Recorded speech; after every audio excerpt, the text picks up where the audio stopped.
think we're good. We're gonna find out in a second. Yeah, I'm gonna go right on YouTube. Do it to it. Here we go. Close that. I'm going to make sure this doesn't even vibrate. Turn everything down to absolutely nothing, including volume. I don't know how to. Oh, yeah. Figure it out. Good. All right, looks like we're live. I can't even see us in the preview because Where are we? Wait. Oh. where it says live on YouTube is blocking us. But it should be fine for the stream. Wait. Oh. All right. We're good. Largemouth? No, that ain't it. No. Oh, it's right there. It's right there. It's right there. Look at that. Here we go. We both on it? Oh, we're about to find out. 3 people. Hey, Jack. How's it going, buddy? We're getting going. Holler. Hold on, I gotta... Live chat. I don't want top chat. I don't want live chat. Let's see that, please. Skip. 2, 1. Let me skip ads. Share. You're hurting yourself, too. Who, me? All right. So that's going. I want to see live chat. Hey, John. How's it going, buddy? Live chat. All right. We just obviously hit start on the stream. So we're going to give it a few minutes, as we usually do, to let people in. What is your problem? Well, we're using our phones to verify everything looks good on our end. And it looks atrocious. Why does that look... Mine looks great. Oh, that's because mine, for some reason, is playing at 144p. How do you do that? Click on the triple dots in the corner. Top, no. And then it'll qualitio. There's a thingy up there. I don't... Yours is different. Whatever, you'll figure it out. Stupid iPhones. All right. Oh! So, Richard, how's it going? Go to? How you been, bud? As usual, we're going to take first like 3-4 minutes, let the stream get kick-started. I'm going to post it out everywhere, and then we'll get going from there once we actually get things rolling here. I need to post this to Facebook. Otherwise, how's everybody been? I'm not doing beer tonight. I am. I'm doing caffeine because I had a very early morning. I went skateboarding today. I need a Blasted beer. fool. Blasted fool. My legs are sore. I didn't do anything crazy. Let's do... I'm trying to type here. Hey. Hey, babes. Oh, that's John. Hey, John. All right. And tagging my friend because he doesn't post it himself. Done. Post. Me? Yep. There you go. Oh, whatever. alive. I've tagged you, so now you're on the Facebook post. So all already, your friends will see it too. We're already in. Yeah, I know, but I gotta post it for like people that are like, "Hey, man, remind me when you're on again." I'm like, "Oh, come on, you're late." Travis, shush. What do you say? Oh, we forgot all the goodness upstairs. No, he said it on like literally everywhere else. Oh, I thought it was a different Travis. I was gonna text him. No. Did you see the video I just sent you on Instagram? I haven't seen it yet. I sent it to Zach. I said, "You're welcome." I sent it to a lot of people. Nice. Just said thanks. You'll laugh when you see it. Make sure Chrissy watches it. You guys sound good. Thanks. Good. I was born with this voice.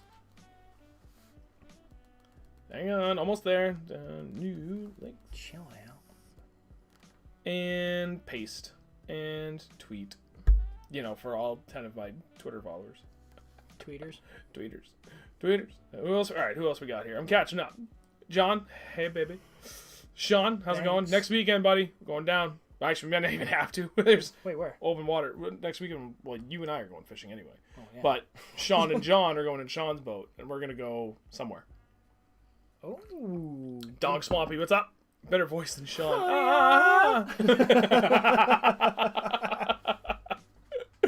Oh, man. That's for you, John. By the way, I need to come grab my rod. Unless I can get it from you this weekend. Hey, Brian and Bob. How you doing, buddy? Hey, Bobby. We'll give this like 1 more minute, and then we'll dive in. As you can see, we've already got one screen up, but we're gonna talk about what dope shirt. Oh, he knew it. He saw my Instagram post. Dude, you can't. What? That's out of there. Oh, it's a generic swim bait. I do not mean offense by that. Love this shirt, dude. I don't know where you had them made, but this is like. This is well feel like that's the same quality and like weight T-shirts that we're getting for all the 603 Bass stuff. And if you didn't order anything, sucks to be you because I'm not doing it again. That was it. I wasn't joking when I said that. That was the window. If you missed it, you missed it. Even I posted about it. That's rare. John has been keeping track of Ice Out. If you haven't paid attention to my Instagram, I haven't posted in a long time. But he posted for this. But I posted for this. Let's see here. Waiting for that open water. Can I move this a smidge? And get... Oh, man. That's the only problem, though. I'm not going to be able to, like, really easily see. Wait a minute. I have an idea. Bear with me as I'm about to make the screen look very wonky. It's a good thing my eyes are better than yours. Alright. That's my OBS. That's what I use to stream stuff. Let me just slide that on out of here. Hey, I said move. Like that. Me? No, not you. Oh, man. All right. So, before we really truly get started, let me know. Make sure all the audio levels are good. We don't have the new mic set up. I ran into a hiccup because what's new with my life? 10 minutes. And I gave up on it at... That's why we were like a couple minutes late, because I still had so much other stuff to do to get set up. So I was like, screw it. I'm going back to the original setup because I know it's going to work. And we were only 2 minutes late. So... I'm not. He's not drinking tonight, but I. No, not tonight. I have some. Well, I have some of those vodka seltzers upstairs. I might go get one. I read this. I'll go get it for you. I read this and I laughed, so I bought it. I don't know if you can see it. Pitch a Tent by Hobbs. Is it Hobbs? It should be. I think that's what you said it was. Hobbs Brewing Company. I don't know. I'm going to do that. I don't drink a lot of beer. I only drink on Thursdays doing this, so. Travis, oh yeah, that is yummy. All right, so yeah, just keep me posted on audio. Make sure everything's good. I have my phone here so I can keep up with chat. I'll go get you a drink. Even no, I just cracked this open. I gotta finish this first. You should add it to that. Oh. Bam. Actually, might not be that bad. Black cherry probably would great. really good. It'd probably be really good. All right. No, chat. Where'd you go? My phone is having issues. I got issues. It's all good. It's I got chat. Okay, so that's good enough. We're gonna get started. But before we do, anybody that has any social media that hasn't shared the stream, if you're feeling like it, greatly appreciate it. That always helps big time. For those that already did, thank you very much. I was not able to check Facebook for like the last hour and a half or so. So if you already did share it, thank you very much. And I will personally thank you later when I get to it after the stream. Otherwise, what are we doing tonight, buddy? We are talking about lakes. We are. But and how... Go ahead. No, we go ahead. Finish that thought, and then I'm going to ask you to do something, because you're closer to the door. Thought's gone. We're breaking down lakes. So we are breaking down lakes. As you can see by, right there. Yeah. Where am I on the screen? Oh, down there. I'm pointing at you. I gotta wait for it to catch up so I know where I'm pointing. Just in case I have to do it again. So we're going to go over our methods. Like every time when we're thinking, let's go someplace new. One method that we won't cover because it's pretty self-explanatory. We'll ask friends, hey, you ever been here? And get that insight. But otherwise, like especially the last 2 years, no, actually even 4 years, me for now, I've really gone out of my way to go and hit new spots completely blind.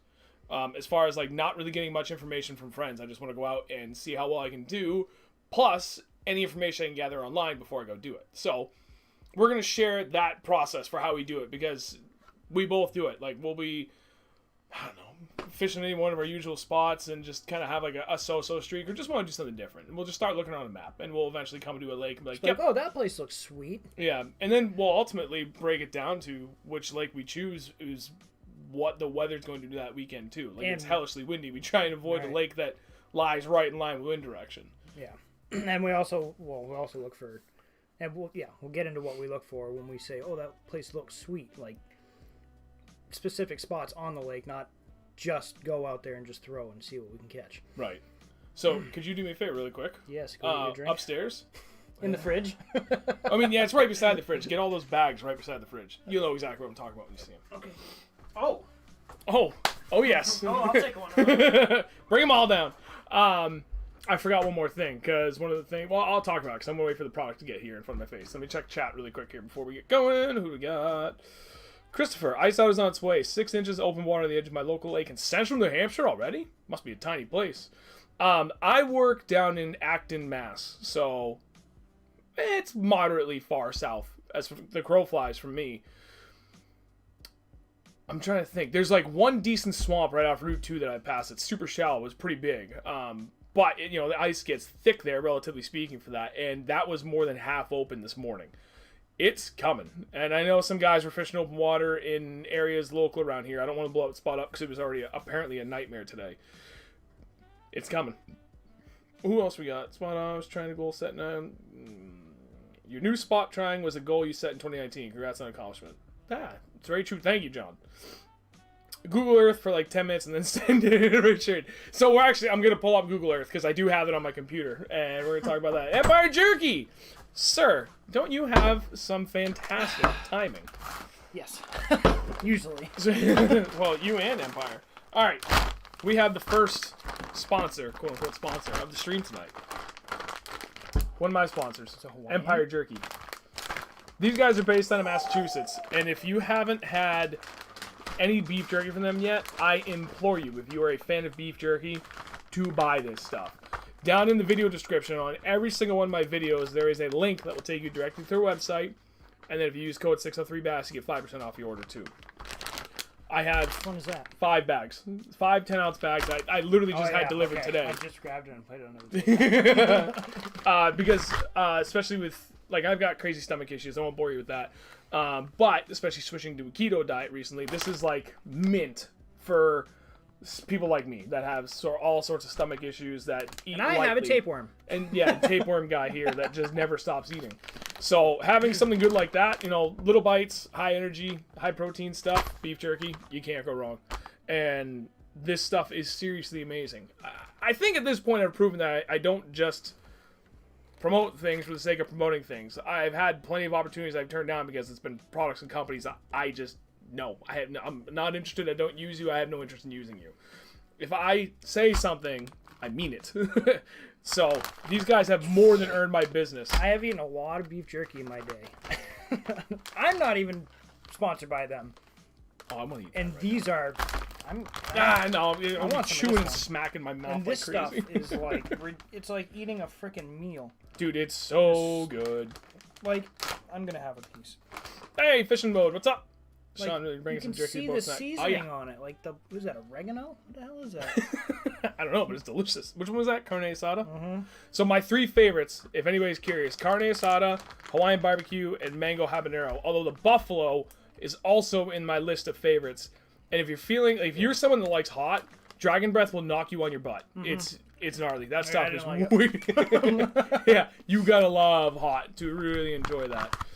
All right. Check out a crock pot. So that's that. My battery's gonna die, but that's okay.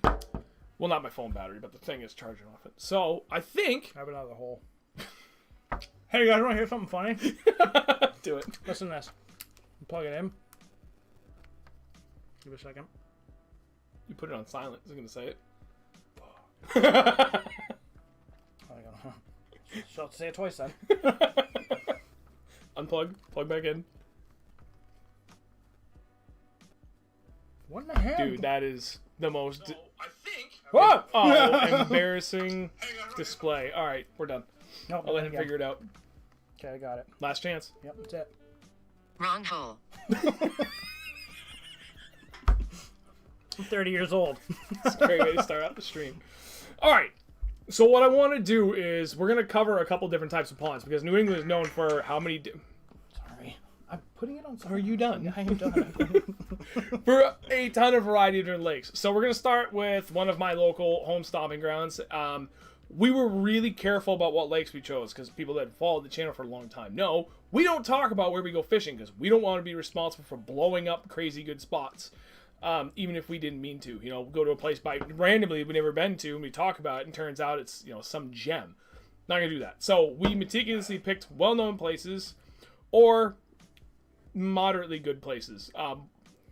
Otter Lake, great example. It used to be great 15, 20 years ago. And it's not to say you still can't catch a big fish here or there, but it is a very far cry from what it used to be. So, without further ado, spot blowers. There's Kyle. Spot blowers. I blow all the spots. So we're going to talk about a couple of very well-known lakes that just everybody knows about. I mean, Otter Lake is fine because there's a campground on it. Literally everybody knows about it. So yeah, where's my mouse? All right. And you can go there and catch a handful of 1 to 2 pounders and be happy. Right. I'm going to go... All right. This is going to be tricky because I'm looking at... I've got a 42-inch TV behind the webcam, but then over there on my other monitor, I can actually see what the stream is seeing. It's a little tricky, but I'm going to make it work. All right. Otter Lake. Kettle pond. This is like the prototypical kettle pond that New England is known for. There's friggin' thousands of these things all over the place. It's about 80 acres. You know, I just realized I don't have a keyboard. Nice. So if I wanted to be able to search for other things, that would be difficult. Tell you what, why don't you talk about this for a second? Because one of the things I wanted to do. Oh, it's right there. Never mind. I can do it right here. Prototypical or very typical kettle pond. It's shallow. It's really small. It's got just pretty much everything in there for both structure and species. Decent enough boat launch. Actually, it's a pretty nice boat launch now. Yeah, very small parking lot. It's out in the middle of nowhere. Like, it's got both smallmouth and largemouth, but the smallmouth numbers have greatly diminished over the years. I think I've only got maybe 1 or 2 out of there. Yeah, and like 10 to 15 years ago, used to get a ton, but now it's kind of a crapshoot. Milfoil has really taken over, but, you know, other than that, like, it's just a bowl, but it's shallow. So actually, one of the things I wanted to do was... Oh, yeah, it's... Back it up.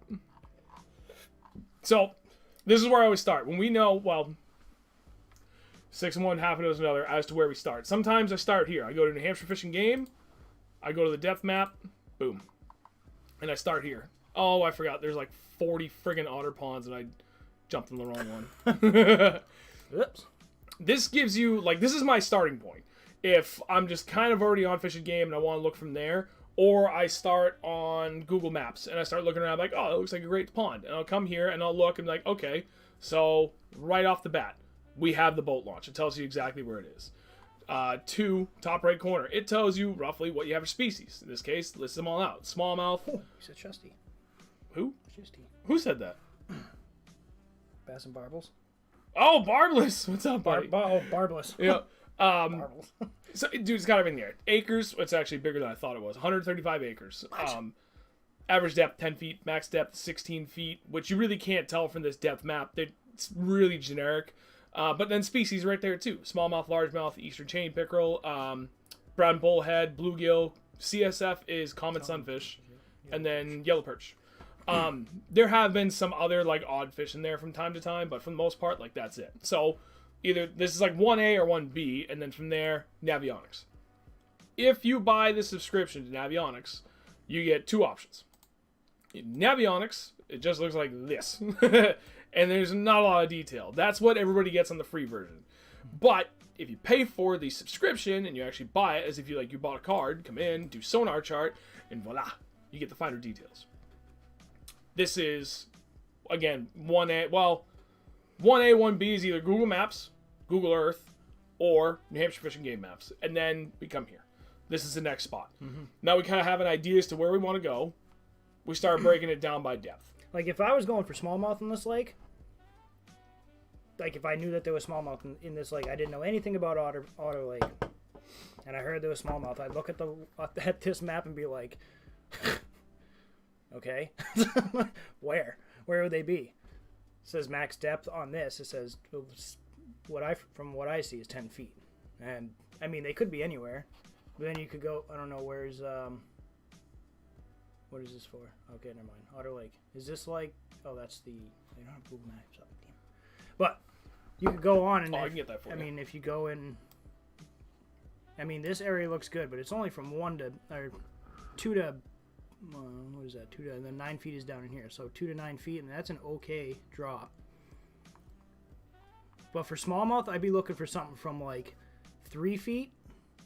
That will come out to like maybe 10 feet, and then it'll tank to like 100 feet. Or 60 feet, 50 feet. Somewhere, some just big drastic change. That's what I would be looking for with boulders. Like, you can go on Google Maps. If the water's clear enough, you'll be able to see boulders. I'm not saying there's boulders in this lake here, but because there definitely isn't. So, what? No, on right here. No, there isn't. Wait, where's the launch? What? Wait. Where's the launch? Scroll in. You were just right there. Launch is right there, at the bottom corner, straight down. Oh, okay. There's boulders in here. I was thinking this was over here at the beach. Oh, My no. bad. Whoops. But yeah, no, there's a shit ton of boulders in here. But that's where I would go fishing for smallies. Right. It's generally safe to say if you're going to find steep banks like that, there's a good chance you're going to find some form of structure. Where'd you do with the mouse? It's way over there. Oh, there it is. Hello. So, I hate when I do that. Stop it. So, this is kind of step 1. We go over here. We can see steeper drops, kind of a mellower, shallower bank. Nice little juicy spot right there. A little indent with a point.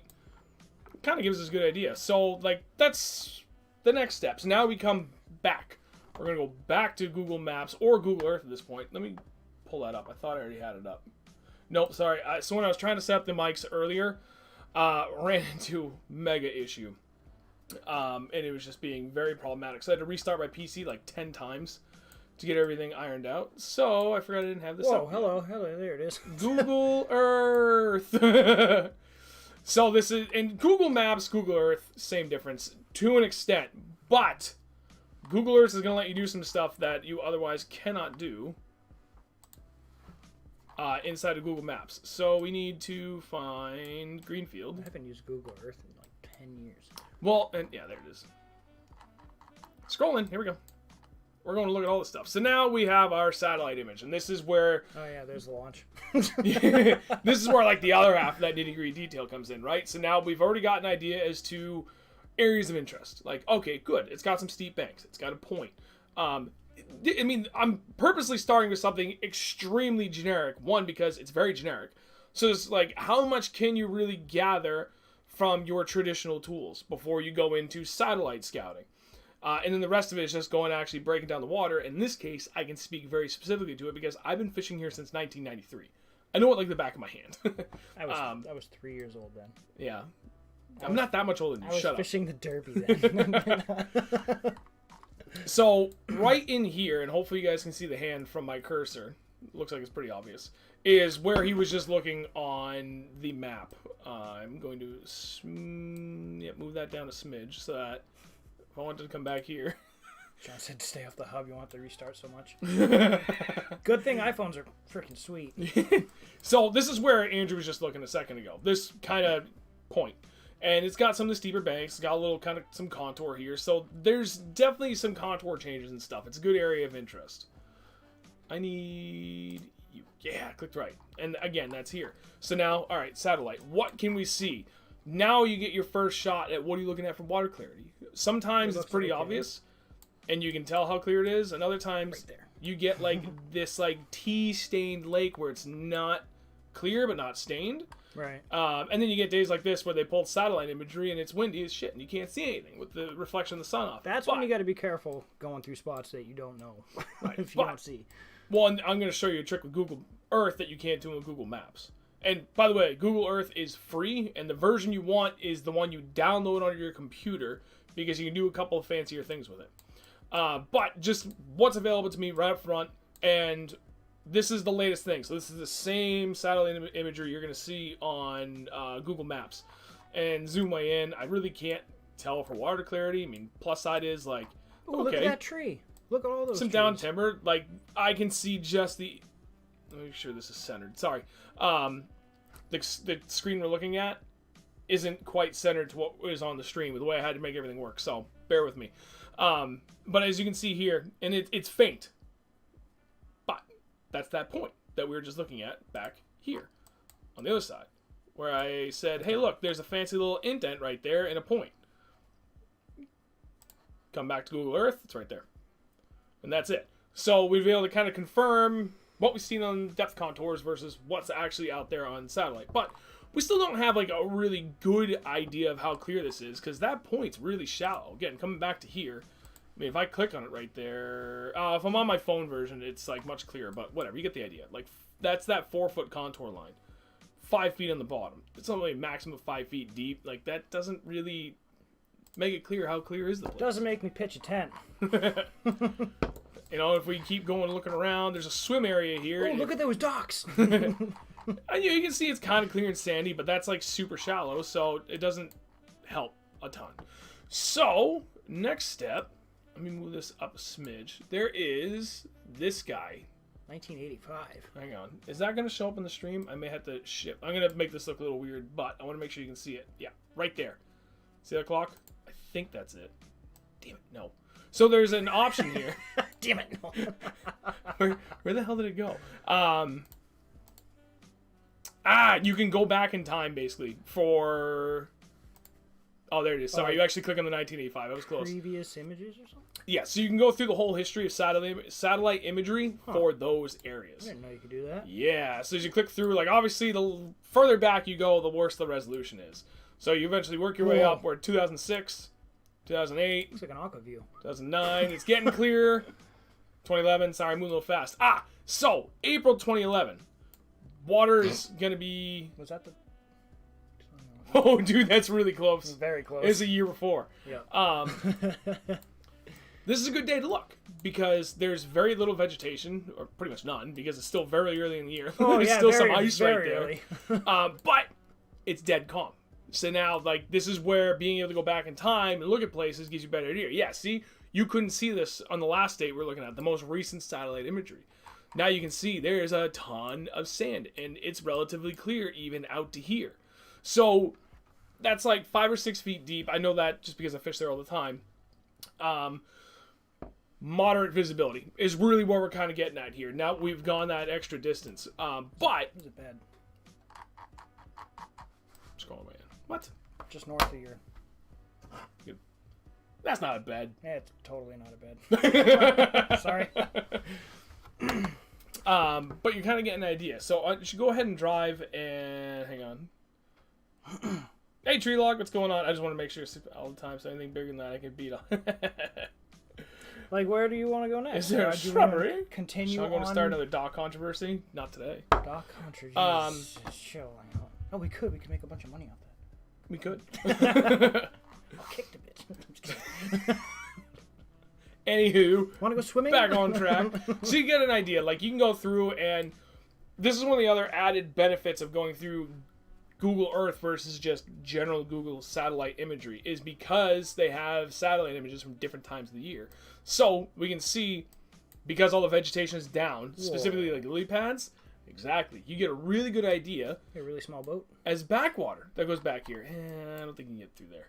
On my boat? Maybe. Well, yeah, on the little one? Yeah. The POS? See, like, I even forgot how far back that marsh goes, but, like, there's actually some decent water back there.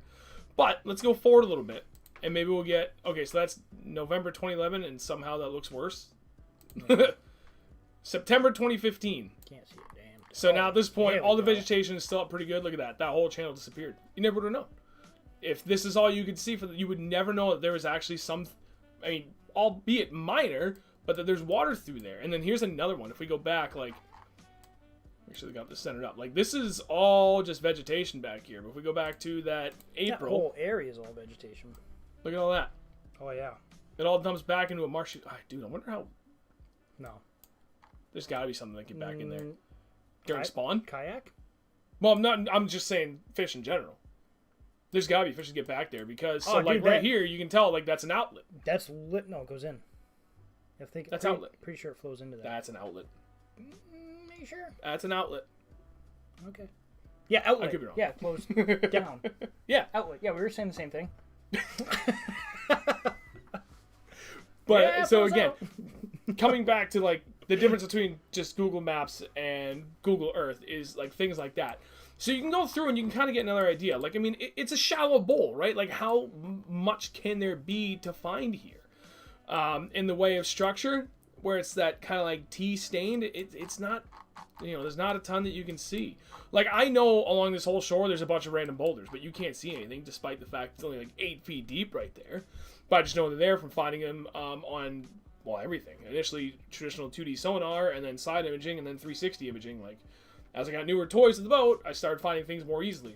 Yeah, you get those weird days where the water's just super clear and you can see down 20 feet. Yep, and dead calm. Like, it's been clear and calm for the last few days, so there's no sediment that's kicked up. Right. And this place will go from, like, a foot to 10-foot clarity on some day. Like, it's nuts how much the clarity will differ depending on what the weather does. Yeah, I've been there before, and I could see literally everything. And then you go in a couple days later, if it's like a heavy rain or something, you go in and... You can't see 6 inches into the water. Right. It's crazy. So, but that's kind of the gist of what I'm getting at. But so then going to later dates, like if we go back to Navionics, right?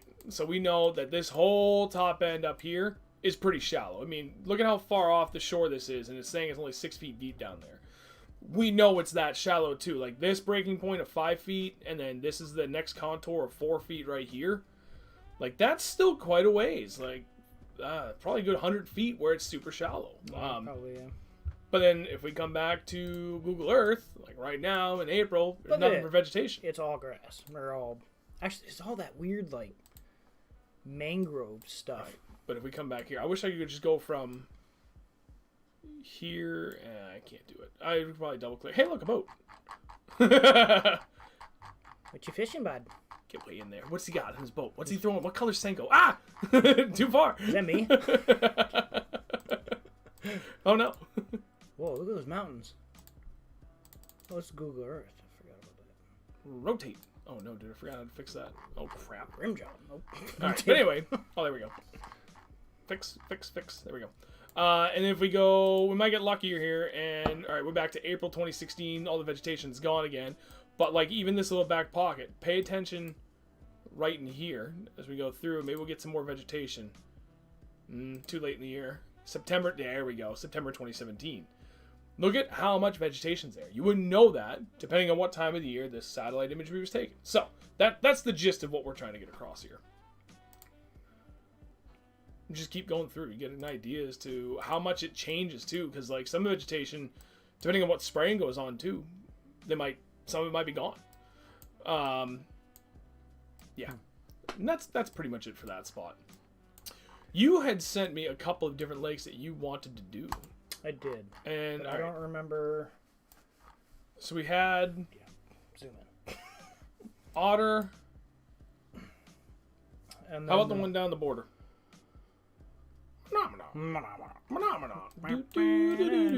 So this is another lake we're going to break down. This is a tweener. It is both kind of like shallow kettle pond / deeper lake. It's not like overly crazy. It's kind of a mix in between like a small pond and a big lake. It looks like a big lake. Good, you can drive this because you know this lake just as well as I do. Yeah, I mean we've only fished a handful, not even a couple times. Once? No, you fished it more than once. I did? I'm pretty sure. I fished there like 10 times. I could have sworn I brought you out there at least twice, maybe 3 times. I don't know. We did a tournament and we lost. But we hammered a lot of fish in the last minute. It was okay, wasn't quite good enough. Side story. Last 5 minutes of fishing a tournament on this place, didn't we grind? Was that the day? That was the day that Jerry was an asshole and came in with 10.5 pounds of 2 fish. That was pretty sweet. No. That was at the Pike place. Oh. That was over at... No, we actually did pretty good at this one, didn't we? We thought we did. I mean, and we didn't do bad. But I think we still finished 5th out of 6 boats. Man, we're like horrible. Well, we're only like a pound and a half away from everybody, so it's not like we were like that bad. Oh, that was the day he killed a smallie. That was the day that they lost by, no joke, 0.01 pounds. Oh yeah, because they caught a 3.5 pounder off a dock on the way back into the boat launch with 2 minutes to spare, and they had I think they said they had like a pound-ish cull, and they took out the smaller fish, threw it back, put the cull tag on the fish, let go, and as he was going to close the cull tag, the fish shook off the cull tag into the lake, and the whole time when the one guy, Tim, was getting the whole thing set up to weigh in, he was with his buddy, and he's like, I swear to God, if we lose, I'm going to be... And, dude, they literally lost by 0.01 pounds. 0.01 pounds. 4 fish against the 5 fish winning bag. Dude, when the scales settled, everyone starts laughing. Jerry's just like... He just left. That was funny. Anyway, so... I don't even know where to go. Well, so like anything else. So this is, we'll say this is Lake Menominee. It's in Ringe, New Hampshire / it's not Fitzwilliam, Mass. It's in Mass. It's a reciprocal lake. So it doesn't matter what license you have, you can fish either side. Mass license works for the whole thing. New Hampshire license works for the whole thing. Doesn't matter. And check that out. Okay.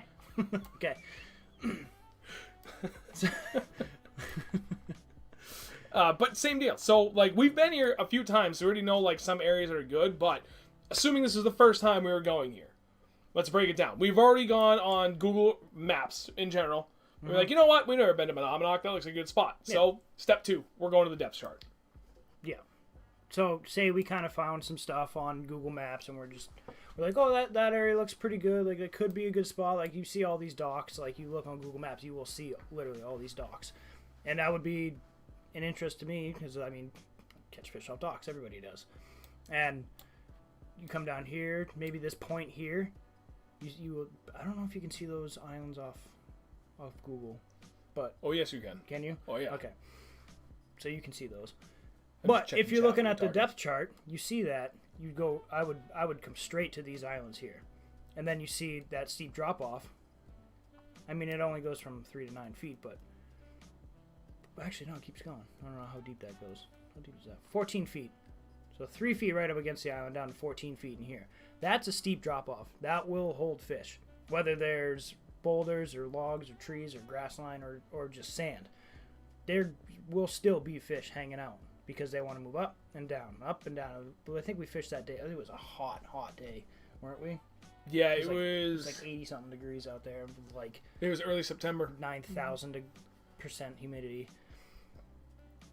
We were catching them off. Actually, we were catching them off the deeper docks, but didn't they only have? It was a weird situation. It was metal leg docks. Was it metal or was it the wood? I don't. Well, actually, it was one or the other, but whatever, doesn't matter. Either way, they have a bunch of wood and a bunch of like metal docks. You know, like the prefab aluminum ones. We were only getting our bites off of the one type. It was either wood or metal, but we were only getting bites off of one of those types of docks. And I'm pretty sure we spent a pretty good time around this, didn't we? We did. And actually, I'm gonna, as you're going through this, I'm gonna interject with comments from the chat. Okay. Big John asks, "Did you boys say the tighter the lines, the steeper the drop?" Just as an FYI for those who may not know. Yes. Tighter the line, the steeper the drop. Those are your contour lines. So the tighter you're grouping, the less space in between going from 1 foot to 2 foot to 3 foot to 4 foot. So that indicates a steep drop. If it's spread out, the distance from 1 foot to 2 foot is that much better. So it indicates a much mellower bank. Like right here. There's 2 foot, 3 foot. I don't know if that's 4, 5, 6, whatever. But right, but yeah, you come even over using here, the scale. you can't even see the freaking lines. It's 2 foot and then it's 14 feet right here. Like that just drops right off. When I first go look at a map, I zoom way out and I get to the point where I can see like that. You see the steepest drops, the spot where it goes from really shallow to really steep, really deep, really quick. Ooh. So I would go straight to here, and I would fish. I would fish pretty much. You're gonna bring. Jesus. They can't see a lot of that. So right above where it says menu down the bottom. Yeah. That come up just a hair. Yeah. That's about the center on what they can see. Okay. Sorry. So I would see.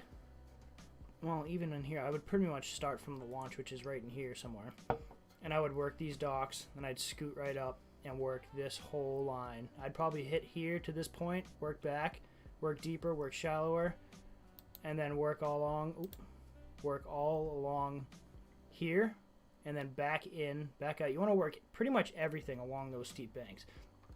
Depending on the time of the year. Depending on the time of the year. I'm thinking like summer. Yeah. Summertime. So actually, Kotu asked a question. Do you guys search with jigs or will you throw something else to try and locate the fish? I will search with jig all day long. It entirely depends on the time of the year. Right. Like so in this case, let's be specific. We're out here in the fall for a tournament. And actually, this is the first time I ever fished this lake was for a fall tournament with these same group of guys, but it was like... Long time ago. No, that wasn't with those. That was the one club I joined in 2011. I think you called me and said you did that, and I was like, yeah, I just learned to ride a bike. Rude! Yeah, 2011 is the first time I went, but it was in the fall again. So with that, the water temp was still probably mid-70s. Like it was starting to come down, but it was still pretty warm. And the place is pretty shallow, all in all. It's got a ton of vegetation, ton of docks, ton of timber, a lot of things that retain heat, so it stays warm.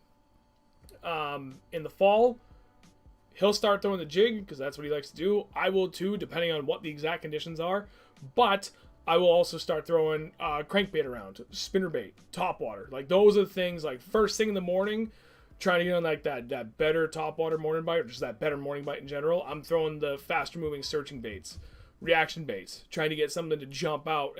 Even if I'm not catching it, at least like get an idea. Like okay, they're in this area and they're ready. Or actually even the fall of frog too. But I don't. It's tough to do that the first time I go to a new place. Especially in this case where it's a tournament situation. Like, how much time do I want to burn trying to force feed a frog in an area that might not be there? Right. Like, this area looks good here. Like, this whole bottom section. Like, something away from main body, and you have a deeper pocket. Yep. And actually, you can see, if you zoom in even further, you can see Navionics even has all the docks there, both floating and fixed. This is close as you can get. Floating. That's cool. I didn't notice that. Yep. So... I mean, you got an island right here, and it drops off, and you are in technically some backwater. And I would come all the way out in here. Like, why not? Yeah. That's got a bit of everything in a very short amount of time. So that's, at this point, what he's shown you is all what we call high probability areas. Right. Right? Depending on the time of the year, things that offer either a large area of the right depth that we're looking at, or a large variety of areas for depths that we're hoping to find. But now we can go to Google Earth and we can break it down even further. I can drive for a second. I'll get you there, and then you can drive further. Computers. You work with computers. You should join the army. Way back. Could you stay true north, please? Thank you. Net switch. There we go. There we are. Hey, look at that. So you can start the boat launch here. Oh, it's way down there? I thought it was up top. No. Is that? Oh, yeah. That's all right. So this is September 2019. That's as late as you get. So that's the boat launch right there. That's where we always start from. Like, it's right on the line. Look at that. It's been freaking years since I've been here. I think the last time we fished there was 4 years ago. I mean, I would fish this all day. Not all day, but I would work. Like, you see all these, obviously you punch these or toss some stuff around these. You need to move the whole thing. So, like, just left of the camera and just above the mic is about center for where they can see. So right there?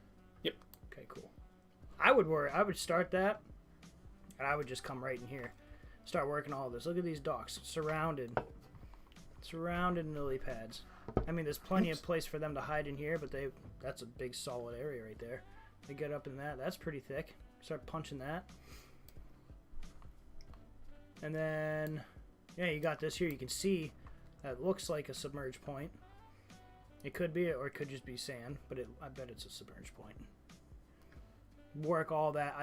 If that was me, I'd come in here with a jig and probably park the boat right around here, and I'd just cast in as far as I can and just drag all the way down, all the way down, all the way down, as much as I can through those lily pads. I do the same thing on this side. I do it out here. I cast out in here too, just to work every depth around that area. I have spent literally over an hour on one tree,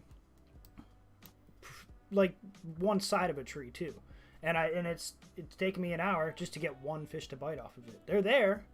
They might not want to bite, but the longer you stay, the more of a chance you have of getting a fish.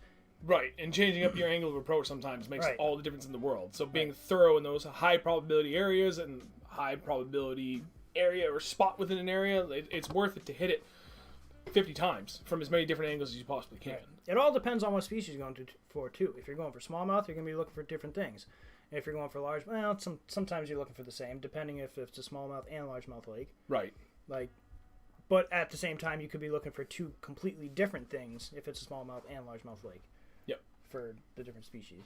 Like sometimes, like you see a boulder, there's probably going to be a smallmouth on it during specific times of the year, and then other times of the year there's going to be a freaking 6-pound largemouth sitting on it. Right. Like, you never know.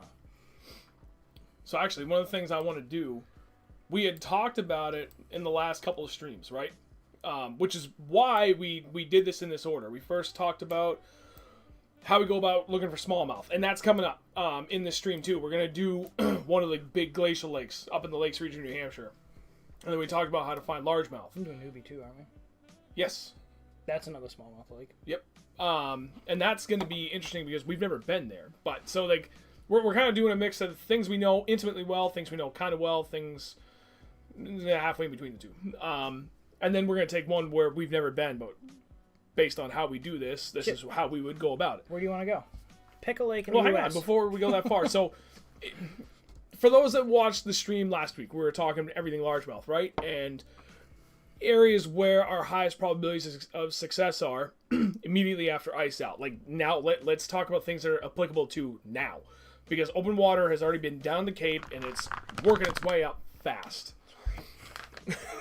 Have at it, Darren Apple. So this place is great, and actually, let's go. So one of the things I didn't do over here first was we didn't pull up the depth map for Navionics to see what does the state have to say, and we can see it. So get your size, 600 acres, average depth 10, max depth 22.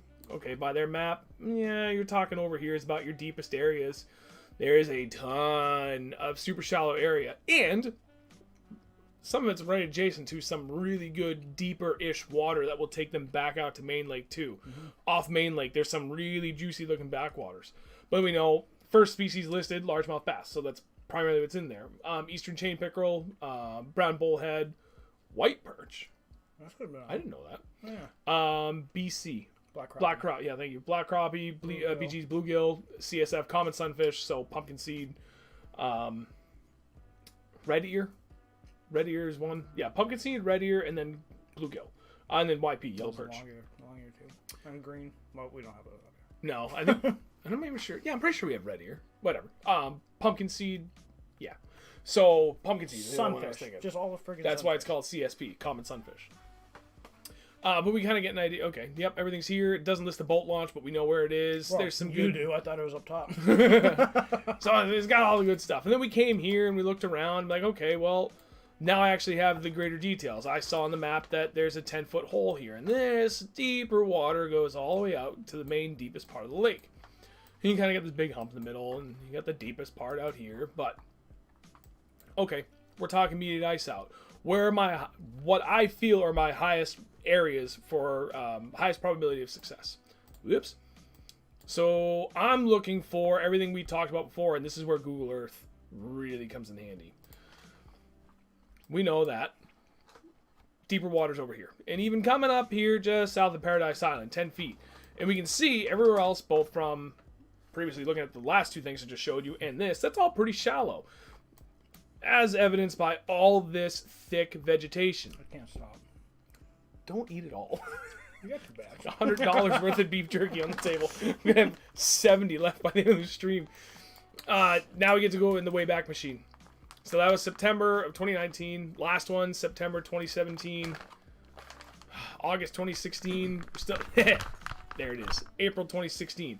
Look at the stark difference in how much vegetation there is and how much it overtakes this lake in these shallower areas. That's huge. Yeah, Jesus.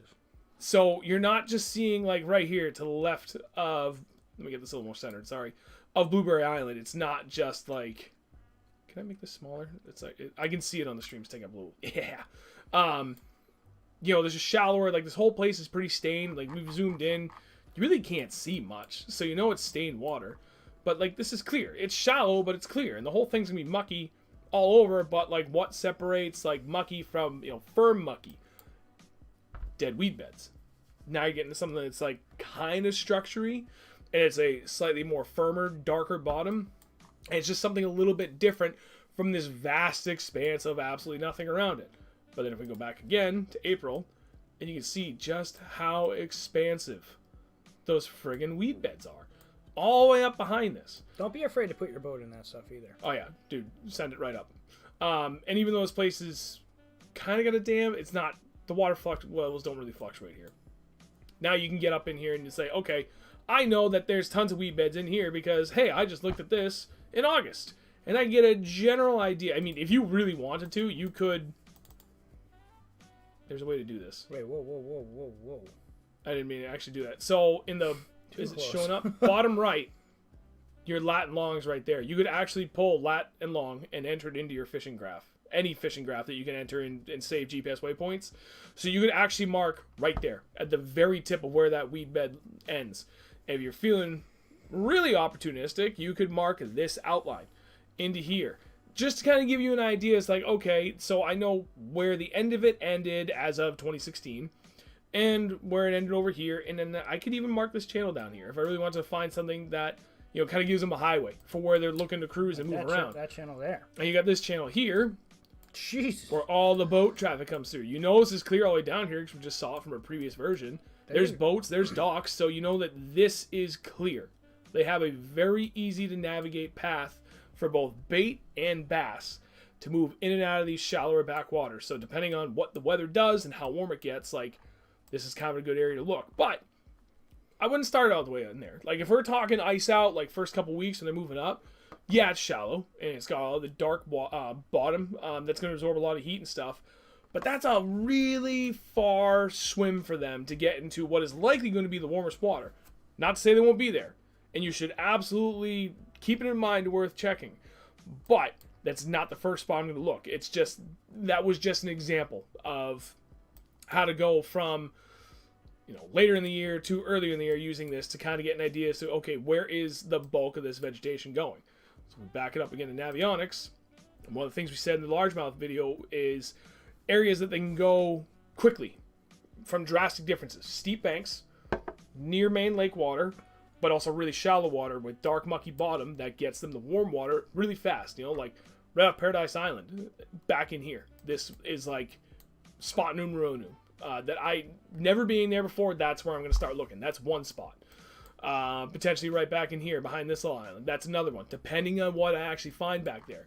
But just from doing a few minutes of search, and we're talking a lot about it, so it's going on longer, that's 2 spots. There I know. Breaking down out of this 600-acre lake. That's 2 spots. Highest probability.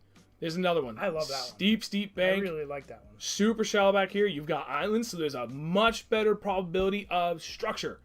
Boulders, down trees, maybe, something. Especially on the backside of this. And down trees, but it's on the northern side, so this is getting sun-drenched.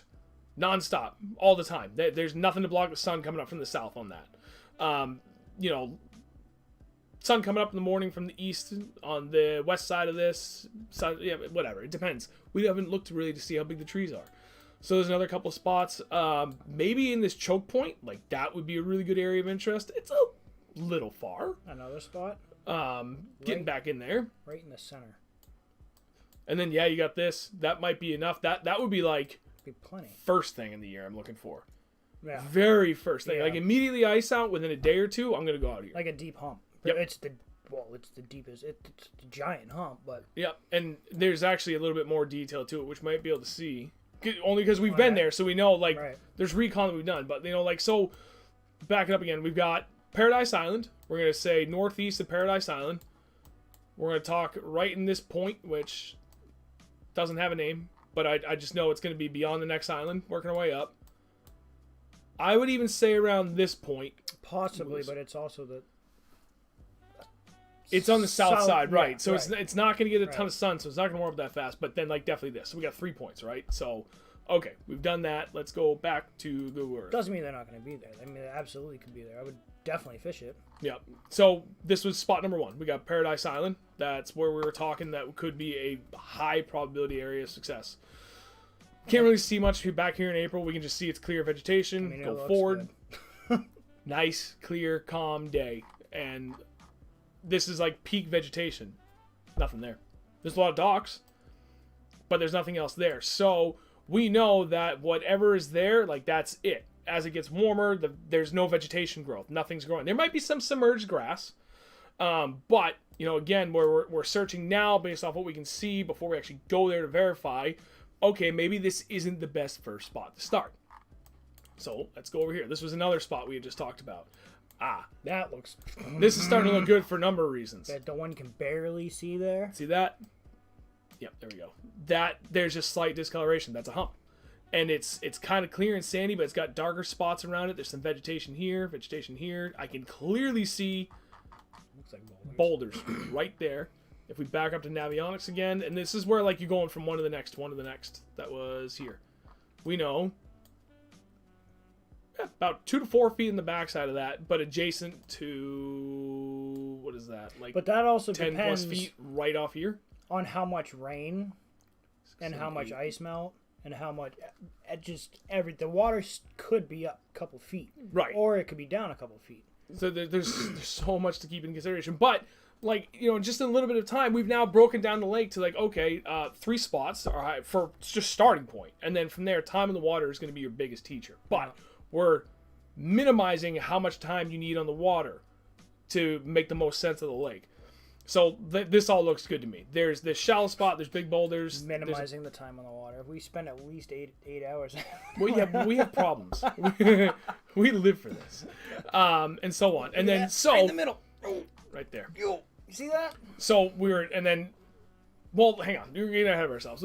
Okay, sorry. We went through spot 1, spot 2, and then we back. said spot 3 was up here on these islands. Let's do donuts. So again, we knew that there was going to be some sort of vegetation or rocks, which we can see. Like, there is shallow cover there. There's some vegetation, but not a ton. And again, we're looking at peak summer when there's supposed to be the most amount of vegetation right there. So that could just be 2016 though. Right. But go back to April, not much has changed. Like, plus side too, you can see there's down trees that have developed or been removed over the years. But the good thing about there being no vegetation usually means that there's sand. Yep. And could be boulders down there. Right. So it's kind of hard to tell because again, we know this place is stained. Or it's just a muck. Right. And you can see like you're not seeing much through this place. This place is pretty stained, and I can't see anything else. So like, there's a little bit of vegetation off the right side of that longer island, but. And that's not bad. There's a little bit up here, but it's not really near any cuts. But like it's still kind of lacking in cover and structure. So. But yeah, I was gonna say, but that's isolated structure. Right, so it's something. It's still worth a shot, and again, it's one of your highest probability areas. Spot number 4 that we kind of talked about was this area. It's, this choke point to back here, like, obviously, but, oh, yeah, that looks good. Oh, yeah. It's just a little bit of a far stretch, so that's probably not where, I say probably, it is not where I'm going to look, like, right off the bat. Depending on how we're talking for immediate ice out, early spring fishing, might take them a couple weeks before they really get that opportunistic to make... from here, they got to make a several 100-foot swim before they get into this juicy backwater. We've been here, so we know even more details, but you can see just from this, like, there's a lot of good stuff there. There's big weed patches. We might be able to see some. Like, I would There's go down in there trees and back there. Cast it Docks. every single one of those things each side of it. Dock. Like, what is that? I think it's more veggies. That's a down tree. That's a down tree. So you gotta assume there's even more. Like, there's just so much good stuff, but... it's something to keep in the back of your mind. If you have a good enough stretch and they're gonna pull up, like that's another prime spot to look. So that's 4 spots we've already covered for immediate ice out. Like, whoa. And then so now there is where was it? It was I guess that's it. Actually, well, so you talked about the hump. Front side of that. So. We had to back it up. There was one that was clear. It was here. And this is where Google Earth comes in handy, big time, to be able to go back and forth. You couldn't see that. Going to the next click forward, it says September 2017, back up to August 2016, and you can see. It might be hard to see there, but I hope you guys can see it. I'm circling it. That's a hump. Right there. You can't really see it on the stream. I don't know. I can't really see it on the stream. Right. Oh, no, you can. You can barely see it. Like, we know that... Where are you? This is about where we were just looking. Sorry, this is not quite centered. Right in here is about where we're looking. So we know it comes up over here at some point. And these maps are never, like, perfect. Usually you get good contour at least, but the middle, kind of dicey for how accurate it can be. Make sure I click the right thing. Yep. I mean, they used to measure depth with a weight in the string. And you'd be like, yeah, it's about 26 feet. when you back out, it actually almost becomes a little bit clearer. You're getting a little less noise from all the refraction from the sun there and the reflection and whatnot, but... if we bounce around a little bit, yeah, you can see it again a little bit there, but now we're going to start to lose clarity. And, yeah, you actually can... yeah, you can. You can see it. Yeah, but if you went on this in 2011, you looked at it and you're like, I don't know what the fuck that is. So we haven't even gone all the way forward, but there might be... yeah, I mean, again, it's kind of hard, but you can see it. If you're on your phone, like, and you were actually doing this, or even on your computer, like, you can see it a lot more easily. So if you can't see it, just trust us. We're not making stuff up. But that's like main lane hump, where it's going to provide them a little bit of bump in what they're changing for depth without having to go really far. Another high probability area to check out early in the season. I'm sorry, I haven't been keeping up with the chat because I've been so chatty. He says, can you look at Lake Attitash in Merrimack, Mass? Ooh. Yeah, we can do that. Why not? Dalton wants us to take a look at Grassy Pond and Ridge. There's grass. We could. Maybe we will, depending on what we got for time. Alex, I think I would rather do yours first, even though you asked second. Only because it's a place I've never been, so I want to be able to go through that. Like, okay, how would we do this for a place I've never been to? But there's still at least one more lake I want to cover for places that we know. And specifically Smallmouth. Newbie? No, we don't know that one. 2 lakes. One lake we know, Lakes lake we region, don't. and then one lake we don't, but One just is covering a straight very, smallmouth. very well-known lake. It's called, everyone says there's no fish in there. Like, newbie, no fish. Oh yeah, no fish newbie. Yeah. So that's we'll get if we have time we'll get to one of those other ones. But that's the gist of it. Like that was a very detailed breakdown of how we would specifically tackle this lake immediately after ice out and all the tools we have at our disposal to go about making those decisions. Like I've gone fishing before. Like I've never been fishing before. I don't know what I'm doing.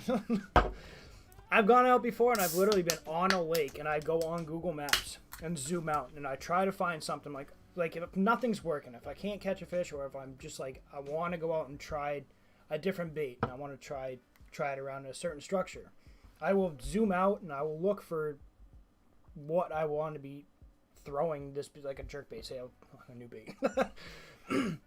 So okay, I go out with a jig and I want to throw them at rocks, but I don't. I go to a new lake and I'm already there and I don't know anything about this place. I will go to Google Maps and I will literally look just for boulders and I will go out there and I'll toss a jig at a boulder and hopefully catch a fish. It could work for anything though. Like, where are we going next? The Attitash Lake? No. I want to do. Let's go big lake. We're working our way up in scale. We've done teeny tiny, moderately big as far as like mid-level size lakes go in New Hampshire. Like Ontario? Really quick.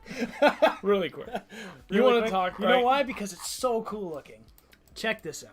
If you've never gone up and looked at Lake Ontario, where are you going? So Squam Lake is what we're going to cover next. Squam Lake.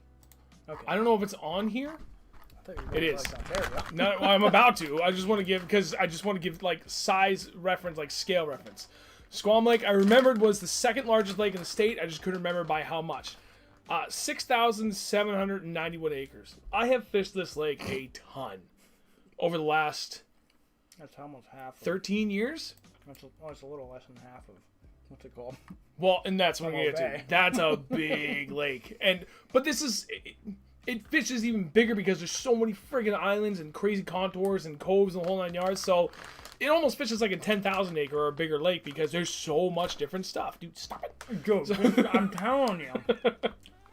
I like food.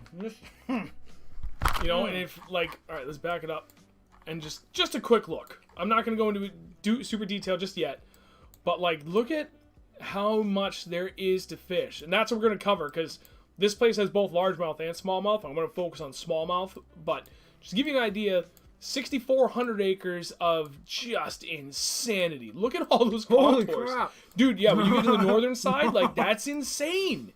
There's so much. Like, how do you break that down in such a small amount of time? You break an area and you just work it. Let's back it up. Now, we went to Lake Ontario and St. Lawrence River twice. This... Oh, I don't have all the details. It's Shaman Bay. Shaman Bay covers the entirety. Okay, 9,500 or something like that. 9,300 acres. We stayed right here. Hopefully, you can see the mouse. We stayed there back to back years and down in there. No, both of them right here. Oh no, sorry. It was in this stretch right here. That cove, my bad. One house we got here. The other house was literally a mile down over here, if not even a mile. So we spent 2 full weeks now, a week in 2019, a week in 2020, trying to break down water using all the same tools that we're talking about tonight. And this is why I am sidestepping to this, to give you an idea as to like how important it is or how beneficial it is. Important totally varies by opinion, but how beneficial it is to go through what we did, because we were doing everything we've done so far on the stream every freaking night. Both weeks we were up here. Because Shaman Bay alone is 9,300 acres. We would spend hours. We would have, what's that show called? What was that show? Well, this year was F is for Family. The year before we were watching American Dad. Yeah. So we would have that playing.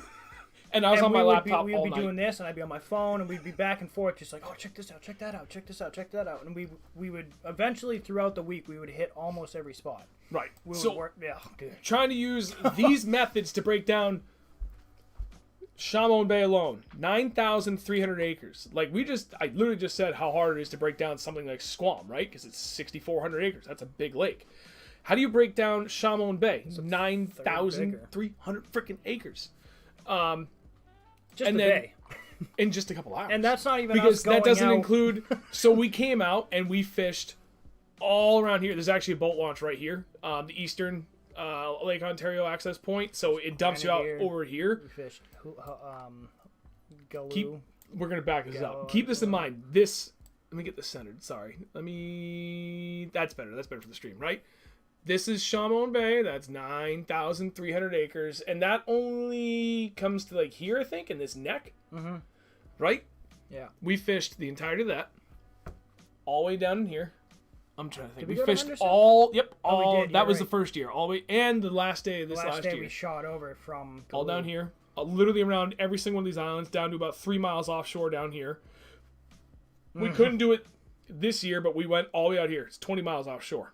20 miles just to get to a friggin' spot that was a couple thousand acres in itself to fish that whole area. We fished all that. That was scary. All the way out here. To say the least. So think about that. Think about the scale of that. And this is the tools we're trying to use to break this all down. And to be fair to ourselves, we caught fish every single day, both trips. Except for one day this year. I'm sorry. There's one day he got skunked.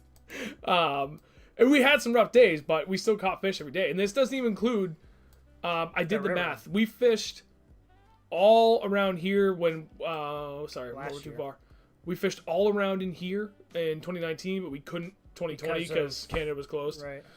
We fished the entirety of Wolf Island. We fished from this whole thing because there is a boat launch right about here in Cape Vincent, all the way up to here, Chippewa Bay. Chippewa Bay that we went to last year. And if you watched the video... We were fishing, like 30 and miles? It was okay. It was maybe like 2 to 3 footers, and then we got out there, and we're like, I think the wind's picking up. It did. Next thing we know, holy crap! We had about how long did it take to run back? About 45 minutes. An hour? Wait, when we went out all the way down to Chippewa. Oh yeah, dude. That and that wasn't that bad because we launched. So, like, from the mouth to Chippewa is, like, 25, 30 miles, something like that.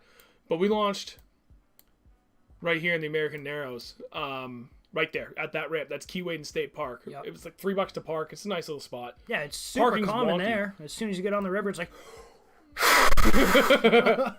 It's kind of weird, because you get to park... Like, this is the boat launch. I was hiding. Sorry. This is the boat launch, and then this is like the state park. You have to park your trailer all the way back here. You have to park over there? Yeah, dude. No joke. I didn't know you had to. Sorry, it's this road. Come all the way down, park, dump the trailer here, and then come back down. Stop to use the bathroom to come back or something. Nope. That's just that far. Oh yeah, no, because the bathrooms are over there. Bathrooms are here. Yeah. Near the pump out facilities. Anyway, so from here up to Chippewa was like it was a 15-mile run or something like that. I don't know. It took a while. We caught fish every day. That's the point I'm trying to get. I know we kind of digressed quite a bit. We caught fish every day using these same freaking methods. Every night we were looking at every inch of this freaking place. Our average... Like, zoom in on that. Like, zoom in down on the... Look at that. Look at those contours. This is a good spot. Well, a good-looking spot, I should say. What do you mean? Look at... Good-looking spot. That is... 31 feet at the top, down to 67 feet. Right about there. That's insane. But that's what you want to look for in the rivers, those current breaks, things like that. And then there's some more natural ones. Like basically anything that said shoal was good. It was tough. We went at 2 of the toughest times of the year. Yeah. Any of the big marker buoys, because they can come up from 200 feet, and like the one we were fishing, we were off of it. I don't know, 50 feet. We were on 150. I'll show you. I did that. So that was in the American Narrows. That was up by the castle, I think, wasn't it? Dude, anywhere. Look at this. 180 feet. Oh, yeah. And, hang on, can I get the scale in? It's way too far. Can you see it? Oh, yeah, you can. What is that? 82. 173 feet. So over the course of, I don't know if you can see it down here, 173 feet, you go from 40 feet to 115. Yeah, it's pretty easy. Right. I mean, we were literally casting up on top of a shoal. In 60 feet of water. No, it was more than that. It was over 100. Oh yeah, sorry that. So I'm not gonna show you that spot, but yeah, no, we were literally sitting in 80 to 90 feet. It's like that, and you cast up on top into 10 feet, and just drag it down. You flick your wrist and it drops 20 feet.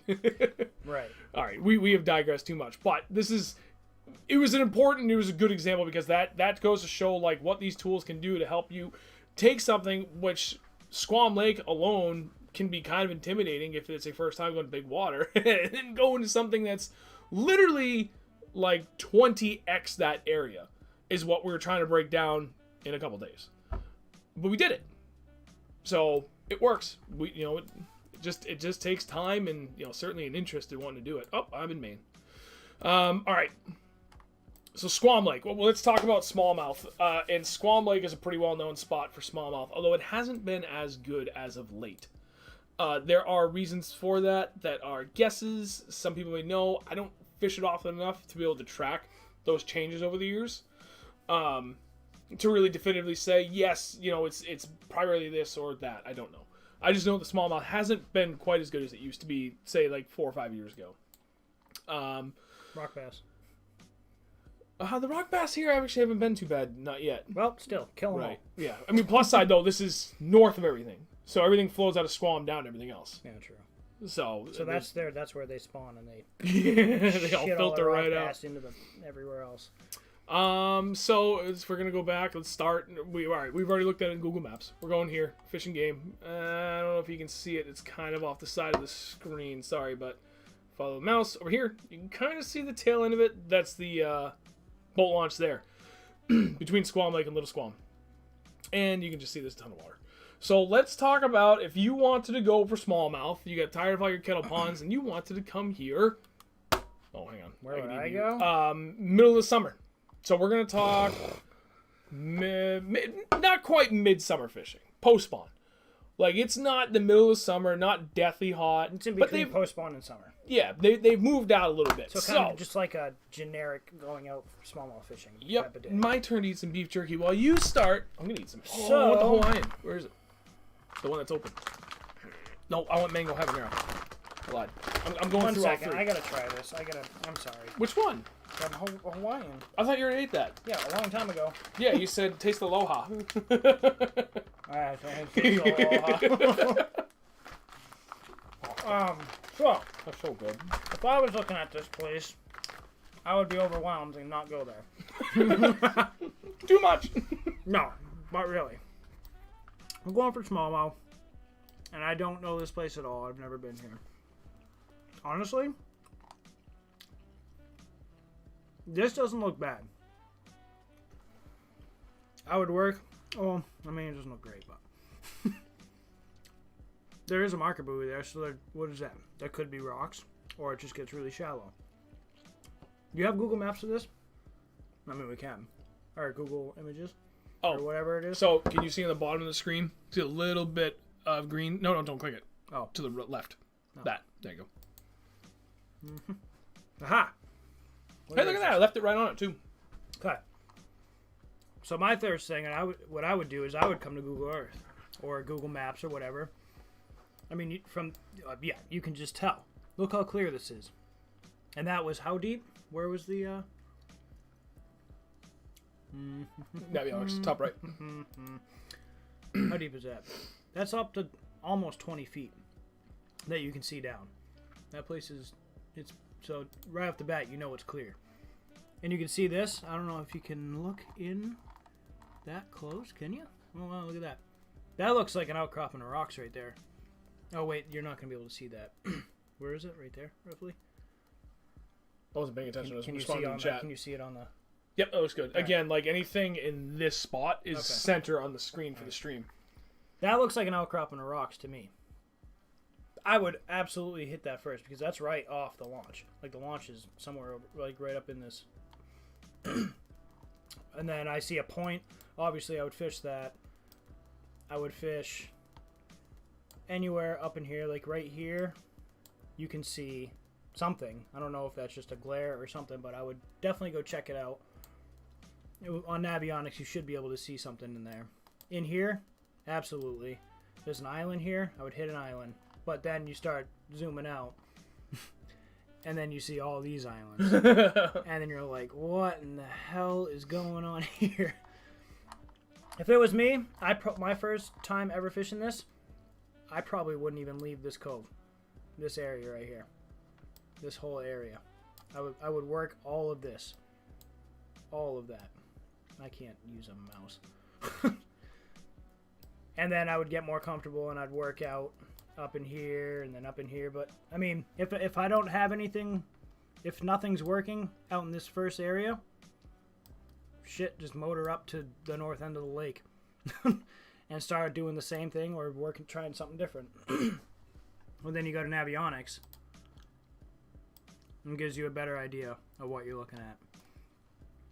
From there, you see where are those islands? Holy crap! Just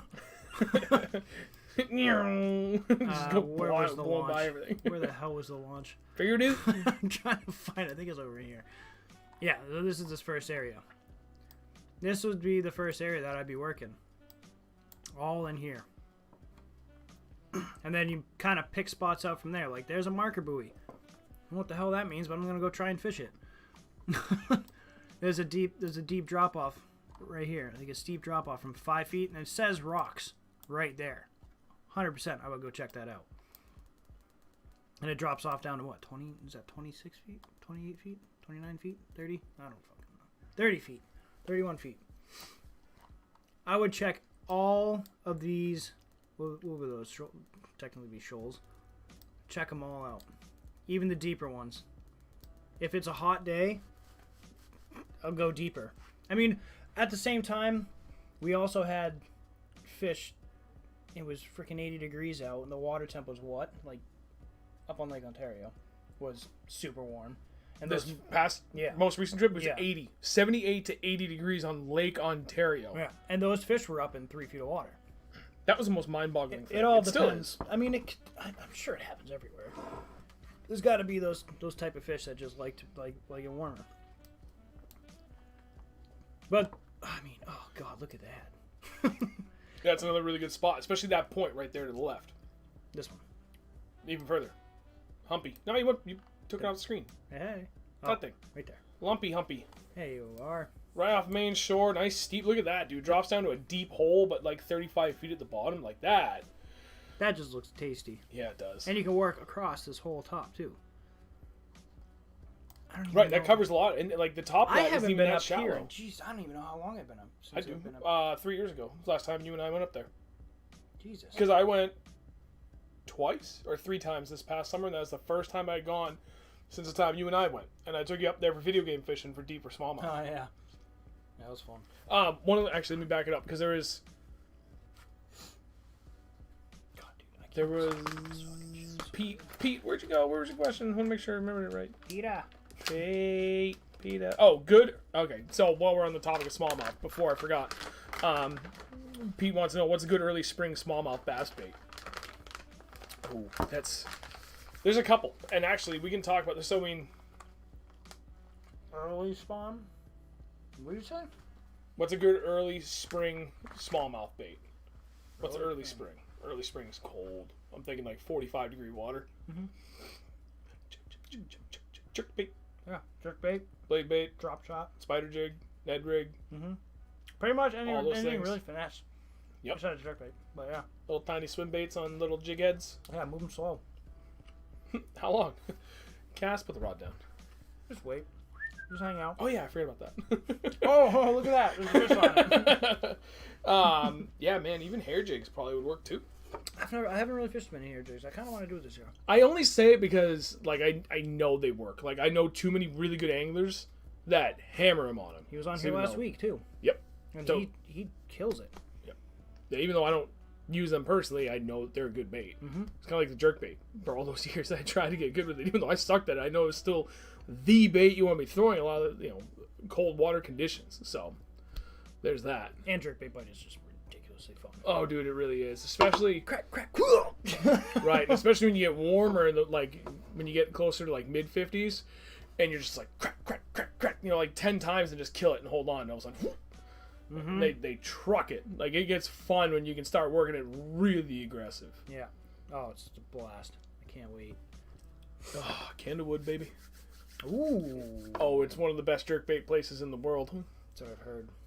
Champlain, too. We're going to do both. I'm not even joking. I'm down.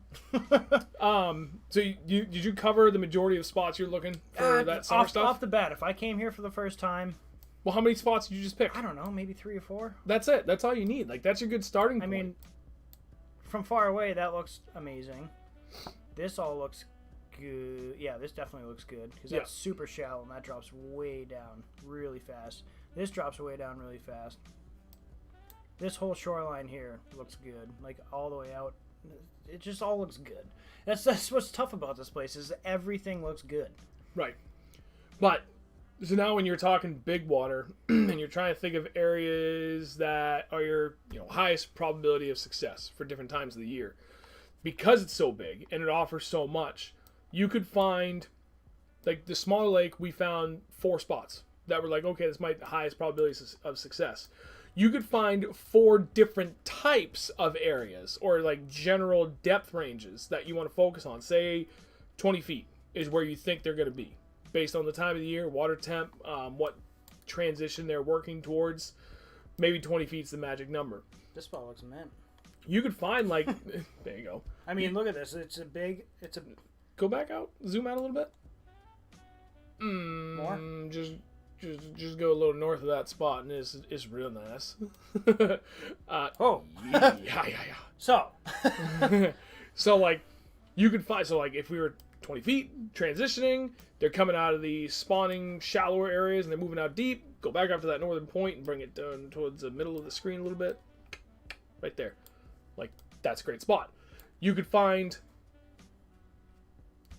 5 different areas of stuff like that. Like, okay, if 20 feet is my magic number, then I've got 4 or 5 different areas that have either just one like perfectly good looking spot or a couple of good looking spots, very close together, little clusters. And that's just for your 20 foot range. Okay, well, what if they're maybe a little bit deeper? And I need to think about that. Like if I go out there, dude, they're not in 20 feet and the water's like a couple degrees warmer than I thought. What if I need to look at 30, 35? That's your next cluster of here, like 3, 4, 5 spots. You can see there's like a ridge line that goes down too, here and here. And so let me drive for a second. There will be current going around that. Yeah, and then so the plus side too is this is a clear lake. Like it's a very clear lake. So this is one of those spots you might actually be able to see. That's literally right there. Yeah. Oh yeah. Structure better. Like I can tell you right now, that's pretty clear. We are at the latest date. Let's back it up and see if we can't find a calm day. Nope. Bam. There it is. Calm day. Look at that. There it is. Get that centered for you. Sorry. Like rocks, and it's like very clearly defined edges. So you've got that there. Right there, right off that marker buoy. But if you were trying to look over here, like, okay, that's a nice steep point. Does it really have to offer what it is I'm looking for? All right. 10 to 30 feet. Back up here. No time. What's that? Hey, look, rocks. Rocky Point. And you can safely guess that they probably keep going out even further. Sorry, I mean, that stuff is really carbonated. Yeah. We've caught fish in literally 60 feet of water. Yep. And you keep going down and look around, like there's tons of good rocks and stuff here. You can go around a little bit, like, all right, like, okay, you can clearly see, everybody should be able to clearly see those rock piles. Is that, oops, that's another map thing, but that's kind of a crapshoot as to whether it's good or not.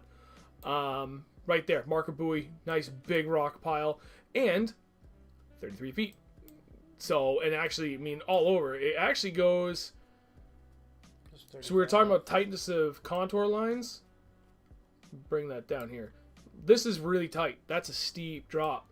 When you come down here, this is like a point on a point. You can see where the contour lines start to spread out a little bit. So it's not just a steep drop. That's almost like a ridge of a point that's going down. So that's kind of like one of those other higher probability areas because it's just slightly different.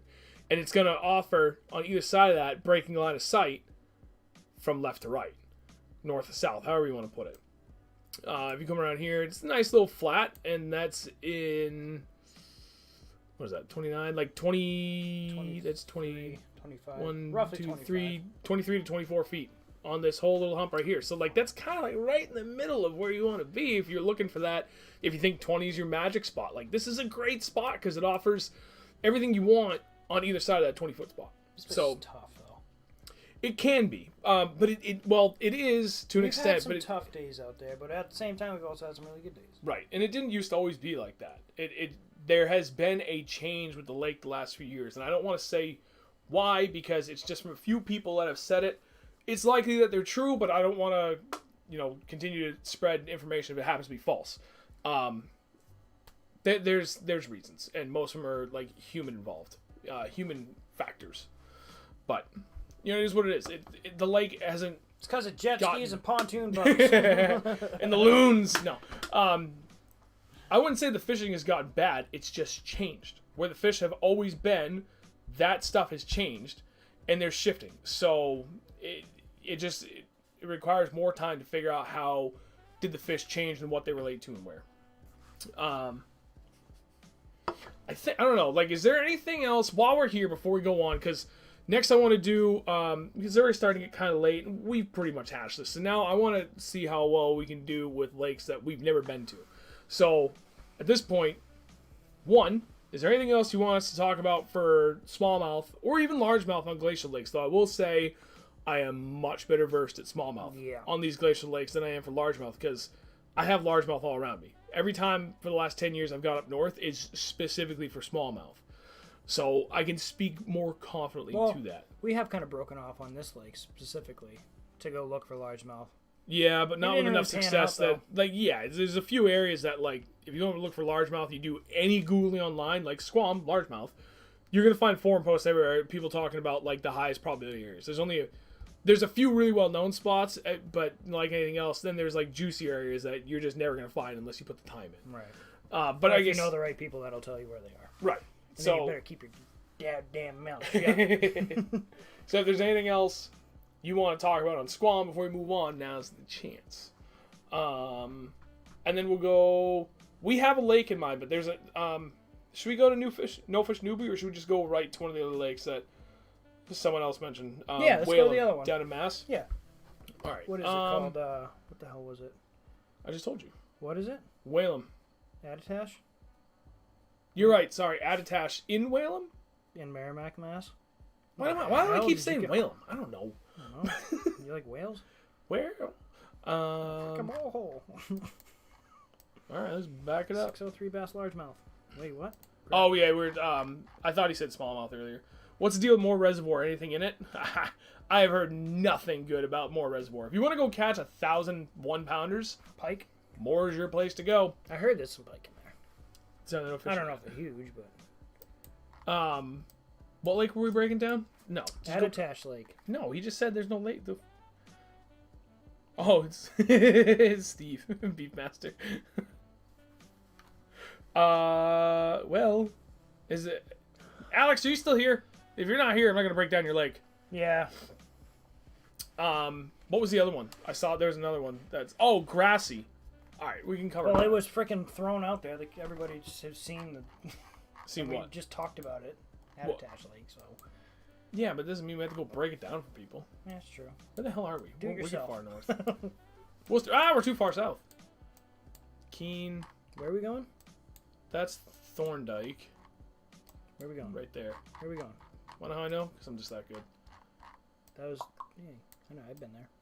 That place is really hard to launch, by the way. Right there. Oh, is it? It's super shallow, and you literally have to troll a motor through, like, 3 feet of lily pad. Like, 3 foot deep of lily pads all the way up to main water, and then it's still, like, I don't know where the rocks are.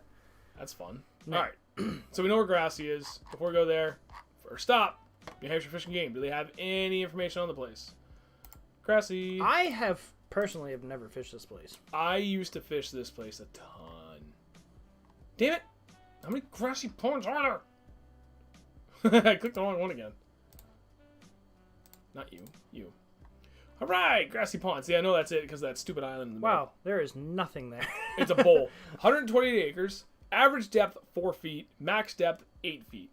Largemouth, eastern chain pickerel, brown bullhead, bluegill, yellow perch. Doesn't get any more simple than that. It's like an Osgood pond. Yeah, pretty much. This place used to be like, not necessarily a hidden I heard gem, it's but, good. kind of a hidden gem. Now you forget it. You can't even get on here. Let's hear your Bow Lake breakdown. Ooh, Dalton, Ringe. Yeah. Hear your Bow Lake breakdown. Bow Lake. That's a place I've never been, but I keep meaning to go. I know friends that fish it often, and they do pretty well. We can look at that next. Well, let's do Grassy. This is going to take all of like 2 minutes. Yeah, because it's only one contour line. I tried going here Four for the and first 5. time in like, God, 7, 8 years. Well, they did that tournament there last year. They did pretty good. Yeah, well, so that's what, like, how bad the spot is blown up. This was like many of my other ponds where I used to go here and, like, me and maybe 1 or 2 other guys, which is totally fine for a place that's small. And I tried going twice this past summer while I was unemployed. And one day I couldn't even get there. I got there late at like 7:15. There was literally 8 other boats on this tiny pond. It's insane. All right, but anyway, we got that. Break it down now. Right there. Look at that. It's even got the boat launch here. Well, Navionics does not really help us much in this. It's a giant shallow bowl, so we're not going to get much from here. What are the points of interest that we're seeing here? We got crazy big flats all the way up in the top northwestern corner. Hump in the middle, island in the middle, crazy shallow flat between the island and the mainland. That's it. There's nothing else to be gained from this. So this is where Google Earth is really going to become your best friend. Whoa. Why are we so far? Let's go to the rate. Yeah. So September 2019. Wow. Water wasn't super low that fall. But you can get an idea as to what's going on here. That's the boat launch. There's a lot of stuff going on in there. Lot of vegetation. Wow. And this place is deceptive. It's actually very clear. Is it? Yeah. It's hard to tell because it's all such a soft, mucky bottom. I'm trying to find a spot. Well, all right. Well, this is kind of a good spot. You can see it's all sandy. You can see it come out quite a ways. Right here, it's kind of another good indicator. Nice, good sand patch that you can see very clearly, but it's deceptive. You don't realize how clear it is until you get out there, and you can actually see through a lot. So what else we got here? We know we've got the island. That was clear. There was this hump that we also saw. Let's go back. Yep. Well, 2 little teeny tiny islands and the bigger island. Just be permanent grass patches. So, yeah, that's what it looks like to me. And it's like, well, I guess there's this one here. Yeah. And then this bigger one. But then you got this, and I like that. Let's back it up. I like that a lot, too. That's still September. That's August, so it's not going to help. April 2016. Bam! I love it when you can find it different times of the year. Look at all that vegetation, how it's gone. And actually, this is great, because now we're 1 click away from nothing to everything. Sorry, I can move this over a little bit again. That whole thing disappears. Right there. Except for right here, you can still... That's just the thickest part of it where you saw all the stalks. But that's good. That's its shallowest point. There's a lot of good structure. This is a place that it's not going to differ much. The only point, so my personal experience, when you get into smaller, shallower bodies of water like this, anything that looks good is going to be good most of the year. It's just how aggressive the fish are varies greatly depending on how cold or hot the water gets. If you're getting really hot, all of these vegetations become very, very important for cover. So I'd be focused probably in here where it's really thick. That patch in the middle for sure. I'd be curious to see if there's anything else lurking in there. Any sort of hard structure. Same with this. Oh, that looks really good. Yeah, so like that's like a mat. Yeah, like that's shrubbery. And I know that because I was just there a few months ago. Oh, it's an island? Yeah. I mean, kind of. There's some water under there. Again, if we go back. Like a mangrove type of island? Yeah, kind of. I mean, you can see that, the water still gets through there, but it's just so dense and it's all shrub. So, you could get kind of crazy in there. I'm not sure how much water would be under there. Unless it's at full pool. Same with this. But, the outside edges of that might be good. If we look around the outage. That looks good there. I like it's that. Just all it's good. Like a sandy beach drop off with grass. Yep. So kind of it's tougher and yet easier when you're talking smaller lakes like this. Like everything looks good, and it's only 100+ acres, so you can break the whole thing down. You literally fish the entire thing in like 3 hours. Yeah, 2 to 3 hours on the trolling motor at like half speed. Right. You burn through the whole place, so you break it down pretty good. But if you're looking for something more specific, like I'm gonna go work heavy veggies. Let's start there around the islands. Work there. I know I'm not going to come back here most likely in the middle of the summer because this is just super shallow. Yeah, and look where the sun is. Right. But early spring, yeah. Oh yeah. I'm coming back in here. Super shallow. Northern side's gonna ice out first. It's a good spot to look. Where did we say we are gonna go next? Hang on, let me check chat before we go. Bo? He's gone. He wasn't even here. We're not going to your spot. Wrong one. Okay. Yeah, Bow Lake. All right, let's do Bow Lake. Bow Lake. Depth maps first. Never been there. I know where it is. And look, there's only one, so we can't screw this up. Oh. All right, what do we got? That Wow, that's actually pretty big. Frickin' sweet. Whoa, jeez. 1,150 acres. Where is this? Wow. Average depth 10 feet, but max depth 65. That hole, that deep hole in the middle. Right next to that 10-footer. Look at that steepness right there. That's a nice little deep pocket, though. That looks real good. That's crazy how much. This must be dammed up. I bet it's down here by the boat launch. We're gonna find out. That's kind of like another indicator. Like there's just one crazy deep hole. Oh yeah, look at that. But then when you get out here, like it's all consistently very shallow. So that's probably gonna be somewhat man-made to an extent. Raised up several feet. We're gonna find out in a hot minute. So I know it is somewhere right there. Wow. Right. Yeah. Holy. Okay. Look at how dense that is, dude. So 15. if you're looking for some freaking smallmouth, Your turn again. Oh wait, no, go back to second tab in from the far left. Is there that one? Yeah. So what scroll up a little bit. Kind of fish Yeah, we totally skipped right over that. So there's rainbow. rainbow. Wait, scroll down a little bit. Wait, I can't. There you go, the scroll wheel. There's nothing there. Sorry, my webcam is like literally right in front of all the information for the lake, so you can see trout, we can't. Brook trout, smallmouth bass, largemouth bass, just... eastern chain pickerel, brown bullhead, brown bullhead, white perch. What's AE? American eel, and yellow perch. Sorry if the camera's like, the camera's way off. Hey, how are you? Just trying to keep. Oh wait, no, I kicked it too far the other way. This place. But it's not a designated lake trout, or designated trout pond, which is good because now you can fish it all year long. If it was designated trout pond, something to keep in mind. Right. People, check your rules and regulations in your state. New Hampshire, designated trout ponds, you can only fish 4th Saturday in April through October 15th. 3rd Saturday? 4th Saturday? 4th Saturday. Trust me. Oh, yeah. I just studied this for fucking 30 hours over the weekend. Saturday. It's the 4th Saturday in April. Been illegal for a week. 4th Saturday in April to October 15th, and those are your inclusive dates. We're going there. Before and after those, off limits. That's it. Period. No fishing of any kind. But that's interesting that they primarily list rainbow and brook trout right off the bat first. So it must be a good stocking place. Yeah. So that's good to know. Mm-hmm. And then smallmouth apparently are more plentiful because that's how I always look at it. Like whatever they list is supposed to be the more dominant species when they as they list it in order of dominance. I don't because there's yellow perch everywhere. Well, that's why it's at the bottom. People, they're just fucking everywhere anyway. Well, yeah. I'm pretty sure there's more yellow perch in there than there are smallmouth. Well, they always list all the little crabfish at the bottom. Shut up. Apparently, there's more eels in there than perch. They go by fish of importance. I like that. Well, it's more important than a perch because it's American. Go to the Navionics again. Top right. All right. No. So, since they're smallies, well, I would work this all year long. Oh yeah, that's spot that number one. That is like the whole way across it from from here. This is fun because now we actually get to how here. are we going to do so this? This is what we're doing. We're learning this lake right now. Bring it down a little bit so it's. I've never looked at this lake.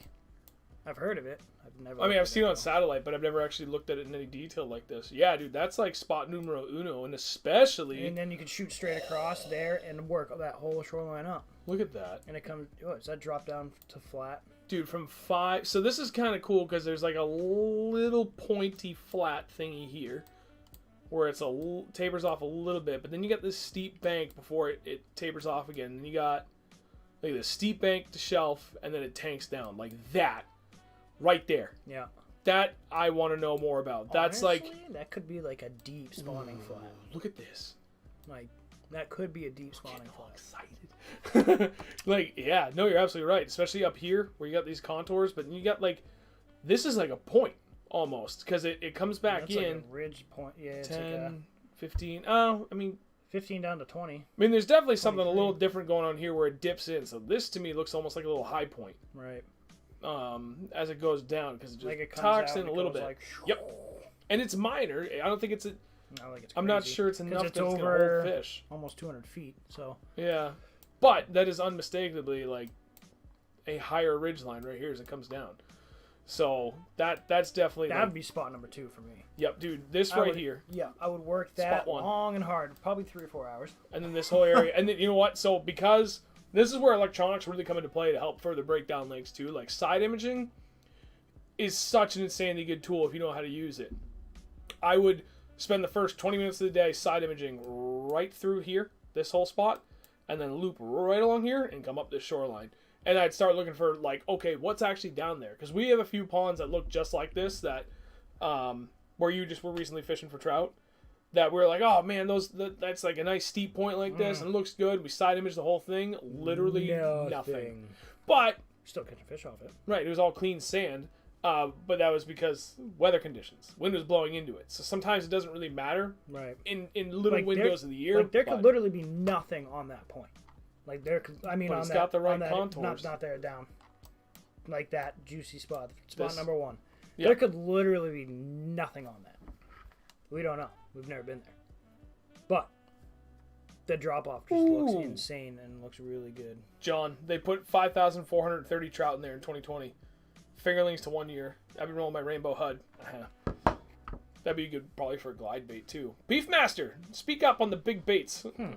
Or jerkbait and shallow because trout are shallow. Mm-hmm. Just saying. Yeah, regardless of the time of year, those are spots 1 and 2 that I'd be really curious to look at. Yeah, but then go back down. Oh, here, you drive. Oh, hello. Well, yeah, I saw that. Yeah, a couple weeks after ice out, that but could not be good. on Just ice it's... out, no. But like summer, look at that. Yeah, absolutely. Like that's straight 20 feet right off the shore. Like when especially taking it like that up to the right. Yeah, as you're following that up, because then it's like adjacent off that flat. Right. And you get that. Look at that little hump out there. It's minor. Right nope. here? Nope. Come back. It's here. Right there. Yep. Right here. That's just, see how it just creates kind of that little point. Like that's a submerged point, but it kind of opens up. Yeah, it's kind of spread out, but you can see as it curls, as it heads north and then bends around to the northeast. Can I see that? It just creates a little bit of a break, and that could be enough for something to hold fish on. Like right up in this area, just past the point of it, or up in here. So I'd be curious to look there. What else is north of that? This is fun. Yeah, oh, look at that big hump, 42 feet. It's kind of blah. But, again, one of the things to keep in mind with Navionics is it's not always 100% accurate. So it's a good starting point. You still have to go out there with your boat and use your electronics and actually measure things. Right. Side imaging, down imaging, 360, like whatever you have. Even just, I got by just fine with just traditional 2D sonar for years. Yep, that nice cut. And then, to the left of it, that great point. Right. Drag it towards this way a little bit. Right there you go. Here. Yep. I like all that. I mean, that's a big area where it's all going to be, but those fish relate to that type of stuff. Yeah. My missus, but you guys look for a hard bottom around those transition areas? Yes. And especially if you're talking smallmouth, not only are we looking for hard bottom, but transition from sand to hard bottom, especially if it's that riprap, like fist-sized rocks, you have hit the money spot. Yep. I mean, there's a spot on this lake that we fish all the time. Well, spot, but I mean, there's multiple spots like this on that lake. But over by the lighthouse, it goes from like little like twigs, just like broken off, and like leaves and like little rocks, and then all of a sudden it's just a hard line, and then it goes to sand. Yep, and then it goes straight to sand, and then it goes right to riprap, and literally they're just hiding in that darker stuff. They're just and even right off the launch there. Yep. And there's just splotches of black stuff, leaves and whatever. The smallies are hanging out in that. It's only 4 or 5 feet of water. Right. And it's crazy because it's all dead flat, and sometimes, I mean, where that debris build up over the years has created that dark patch is the slight depression. So it does change. 3 or 4 inches. Exactly. But it's just enough because it changes just enough they can get down. They're not sticking above everything, but they blend in with that dark stuff wicked well. And all of a sudden they come, like, that is one of my favorite days, dude. When we're on, like that day we were all doing and I started throwing that square bill. Yep. Brownie Factory. And there's areas like that all over the place. But when the conditions are right, you can, like, dude, jerkbait, square bill, easy, spinnerbait, when the wind's cranking, swim baits, like, you just get in and around those things, and you bomb whatever you're throwing, as far as you can. Like, 30, 40, 50 feet past those dark patches, and you just kiss the edges, or you just come cranking right through the middle, and all of a sudden you just, like, especially if you kiss the edge of it, and you just see this missile come out of what seems like nothing. They just appear. An apparition. Yeah, seriously. And they smoke it. You just see it go. It's awesome. And then go the other way. And those dark patches are good, but like that, those transitional changes, going from the just sand to the hard bottom, they're hiding in and around those rocks. It's just enough for it to like camouflage them. They just blend in perfectly. Spot on this lake. Well, so now we can go down beside the little green thing. Down. That one. Yep. That's not it. No, I get it. I remember what it was. So now we get to go to the fun. We found what, 3 spots that look good. We jumped to Navionics first on that one. Right, which is fine because that's what we do. And then wait, that's bow. Back and forth between pretty much any app you can find. Really, just do as much research as you possibly can. All right, let's go really to the like... Wow, October 2020. That's apparently Google's going back across the state again. Or wherever they get their satellite images. So let's go... Yeah, you can't see a damn thing. No. Well, we can get an idea. Let's go back here for a second. It could just be dark bottom and right. very clear water. Or it could be a mix of a few things. Okay, so it's like... If we draw a straight line from the point of this island across, it's 7 to 8 feet deep right there. This is probably just muck bottom. And you can't see a damn thing. No, that is dark. It's probably just dark water. Let's back it up. Yeah, that does look... But I mean, moderately. That doesn't mean the fish aren't going to be there. Right. Oh, you can start seeing that a little bit. That's April. Although I don't know if the water's that's only down. Like 3 feet. Right. Yeah. Right in here. But at least you can start to see a little bit of the contour change. Yeah, that's tough. You can't see anything. All right. Well, Jerkbaits. Just kidding. We can't see anything. It's clear. Here we go. Yeah. Okay. So if we go up here, no, that's pretty clear. That's got to be clear water then. That is pretty clear. It's just mucky bottom. So okay. Stop. Back up. Move. Give me. I'm getting excited about it. So this is exactly what we're talking about. I just found the juice right here, and like this stuff right here. This is that dark leaves. There's rocks in there too. You can see the rocks, but this stuff, those dark spots. Yep. You got sand. Yes. If there wasn't rocks there, you got sand. And you got these dark spots, which is just leaf buildup and pine needles, and who knows? I mean, look pine at that needle. rock, right at the bottom, left. Yeah, yep. I see it. And look at all those, and that hard line right here. Yeah, I'm just saying right there. But yeah, that is the stuff we're talking about right there. That they will hide in. We will look for that stuff. Like even over in here, like these weird marking spots, whatever the hell that is. Yeah, it just looks like debris. Yeah, they just hide in that stuff. I mean... Go back to that point to the left. I'm curious. No, that's your right. Oh. Yeah, I was working my way down. Working my way downtown. Yeah, look at that. Like, even that transitional line right there, especially at the very end where there's that little cut. Look, that's a bed. Mm-hmm. Looks like a bed. That also looks like a bed. I like the looks of that. I'm curious. Go to Navionics and find that. Where are we? Up at the tab. No, I'm looking at the lake where that. Oh, okay, I know where that is. That's that. Oh yeah, dude, look at that. So that's like that. That's like late stage late pre-spawn. Weird. That's that late stage pre-spawn stuff where specifically for smallmouth they'll bounce out in and out of that as they're looking for warmer water and they're feasting on whatever they can find. Right. I mean that's only 2 feet in there. But if you've ever gone bed enough, fishing, it doesn't matter. Yeah, I mean, when you're talking like 55 degrees and up, dude, they're up super shallow in numbers because they're getting ready to spawn. Yeah, but they're still feasting. In here, if this was pre-spawn, abso-freaking-lutely. Even on days, especially really clear water, where you've got like that first good stretch of beautiful spring weather and water temps are climbing fast, even when the water is like 49, 50 degrees, you'll still find smallmouth in like 2 feet of water. Mm-hmm. But that was very specific to conditions, right? Like that's the thing. I found a late spawner at home base. Did you? I called you. Oh yeah, I yeah, told yeah. you I found a smallmouth. I haven't caught many smallmouth out of this place. Oh, that's one of the other things we wanted to look at. Is right there. I found a late spawner up in the grass. It had to have been 4 there. pounds, dude. That thing was a freaking giant. Hey, what did I say about this place? 4 pounds. Hey, there's a dam. What did I say about this place? Yeah. Because of that giant flat. Look at bottom right. What's that? Oh, look, schmutz. Schmutz! Fix it. Fix it. Fish it. Don't fix it. Keep it. We need to go here. Yeah, I know. Okay. We found a new place we're gonna fish. Docks. Right in the middle. Oh my god. Right in the middle. Right in the middle. Right there. Yep. Mm-hmm. I like it. Oh, look at that. Bait right over that. Crankbait. Oh, smack right off that rock. Can you? Can I? Shut up. Yes. No. Can you see anything? Wow, that's actually pretty deep through there too. Look at this. This is now like even if you're talking largemouth, oh dude, there's so much more water here right than now I thought. I'm thinking largies. Yeah, like 100%. I'm thinking largies. all the aquatic vegetation. You got these cuts, choke points. You get the flats. You got these backwaters with steeper banks and cover. Depending on dude, and there's docks freaking. No everywhere. wonder why people like this place. Although I heard it is kind of a nightmare in the summer, but whatever. Who cares? So is Winnie. Look at, dude. Winnie's a. You got so much good stuff. Yeah, dude, there's rocks everywhere. This is literally what we do when we go to find new spots. And it's just a matter of bouncing back and forth, like depending on the time of the year, conditions, what you want to throw, what you like to fish for. Like this is it.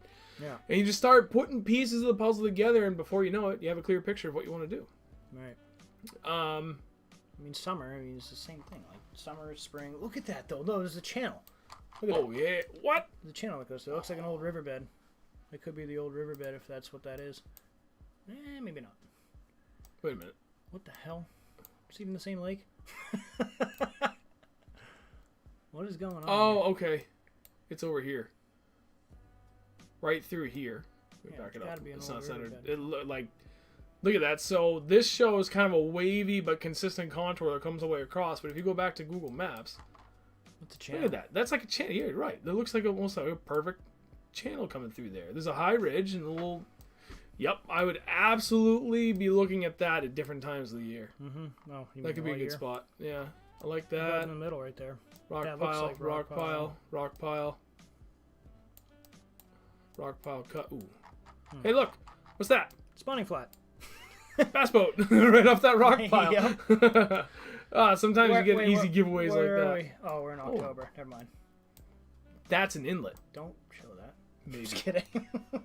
Is there a stream? That almost looks like washout from an inlet. It has to be. Oh, right there. Yeah. Oh yeah, I can see it. Yep. Ha! Groovy. That's another area to focus on. Yeah. Damn. There's a lot going on here. Spot number one. Spot number one on a really hot day. Is that in Jack? Yeah, I recognize that lake. It's not, yeah, Jack. I figured you'd recognize that if you were here. So sorry, Jason. A lot of scrolling. Slow bow. Slow bow. I am. It's also wicked shallow early season because they drain it down. So. How much do they drain it down? Wait, they hold probably on. drain it down a lot. I mean, look how big that dam was. Yeah. Where are we? Where's the Laurel Lake? I have no idea. I know it's out this way somewhere. What is... Oh, okay. I know where I'm at. No, it's Northwood. I know Northwood is another spot that's supposedly pretty decent. I know where the deal where the boat launch is. I drove by it one day, early spring. Very early spring, going to another spot, and this place was drawn down to like nothing. I could see, I drove right look how shallow that here. is in there. Jeez. Look, you can see all the freaking shit from all the props going through there. Oh, yeah, dude. Wrap. That's nuts. Yeah, look at this clear channel through here, too. That's pretty good. That's crazy. You can see all the that might not be from props. You can walk across just about by the ramp. Yikes, that's drawn down pretty big. Yeah, but if you come back here and look at... That's Northwood. Yeah, dude. Like, crazy shallow. It says it's less than a foot. But I think it's a little bit deeper through there. Although I may have... I know I came across here. I may have actually gone by this. I mean, people were running through there. Yeah. Well, no. Yeah, this is... Yeah, so it's got to be deeper than that. But yeah, I remember like driving by here and seeing just like stumps and all sorts of crap out here. Oh my god, how many houses can you stuff on a point? All of them. That's pandemonium. You need more docks. Just saying. If you live on that lake, you find. put in more docks. Right? Yeah, we need more structure, please. That's crazy. All right, dude, it's already like 10 o'clock. I think you kind of got the gist of what we do, and how we do it, and why. Like, we probably, no, I mean, with every episode, we could have been way more specific on a lot of things. We could have. There's just not enough time to go through it all. But this is actually good because for those that are still watching, Yeah, Spofford's a good spot too. I've only been there twice. No, once, because the parking lot sucks. I've never been there. But I've heard it's really good. I'll show you because we all know, everybody knows Spofford. If part- you're out that way, it's literally like the only spot you get to fish other than the river. Or the river, yeah. They're right there. I'll show you just how friggin' tiny this parking lot is. Oh my god. That's it. See the bass boat or the little boat right there? 7. 1, 2, 3, 4, 5, 6, 7. Maybe 8. That's it. The rest of this entire road down here, all the way down here, this is all marked no parking on the side Bring of your the road. steel leaders though. This whole side road here, no parking. This is Route 9. You cannot park on that. So if you don't get one of those 7 to 8 parking spots, you don't go fishing. Watch me. I'll go right down the road. Yeah, like, all right, so I don't know yeah, where I am. we've got other things coming for the channel that are I've already got most of it in the works. Now I got to figure it out. I've caught fish off that and to the left off that point. I caught a couple of rat smallies and I saw a good one. It was like easily 4+ pounds because it came right up on top. Like it was swimming around, kind of went up and then came right back down. It was weird. You can see how the glacier moved through there too. Yeah. That's pretty insane. So, one of the things we're working on for the channel is, if anybody's familiar with Patreon, YouTube kind of offers the same thing for subscriptions, and we're going to be rolling that out pretty soon here. This is one of the things that we're going to be able to do with people for, like, a reward, is help them break down lakes and stuff.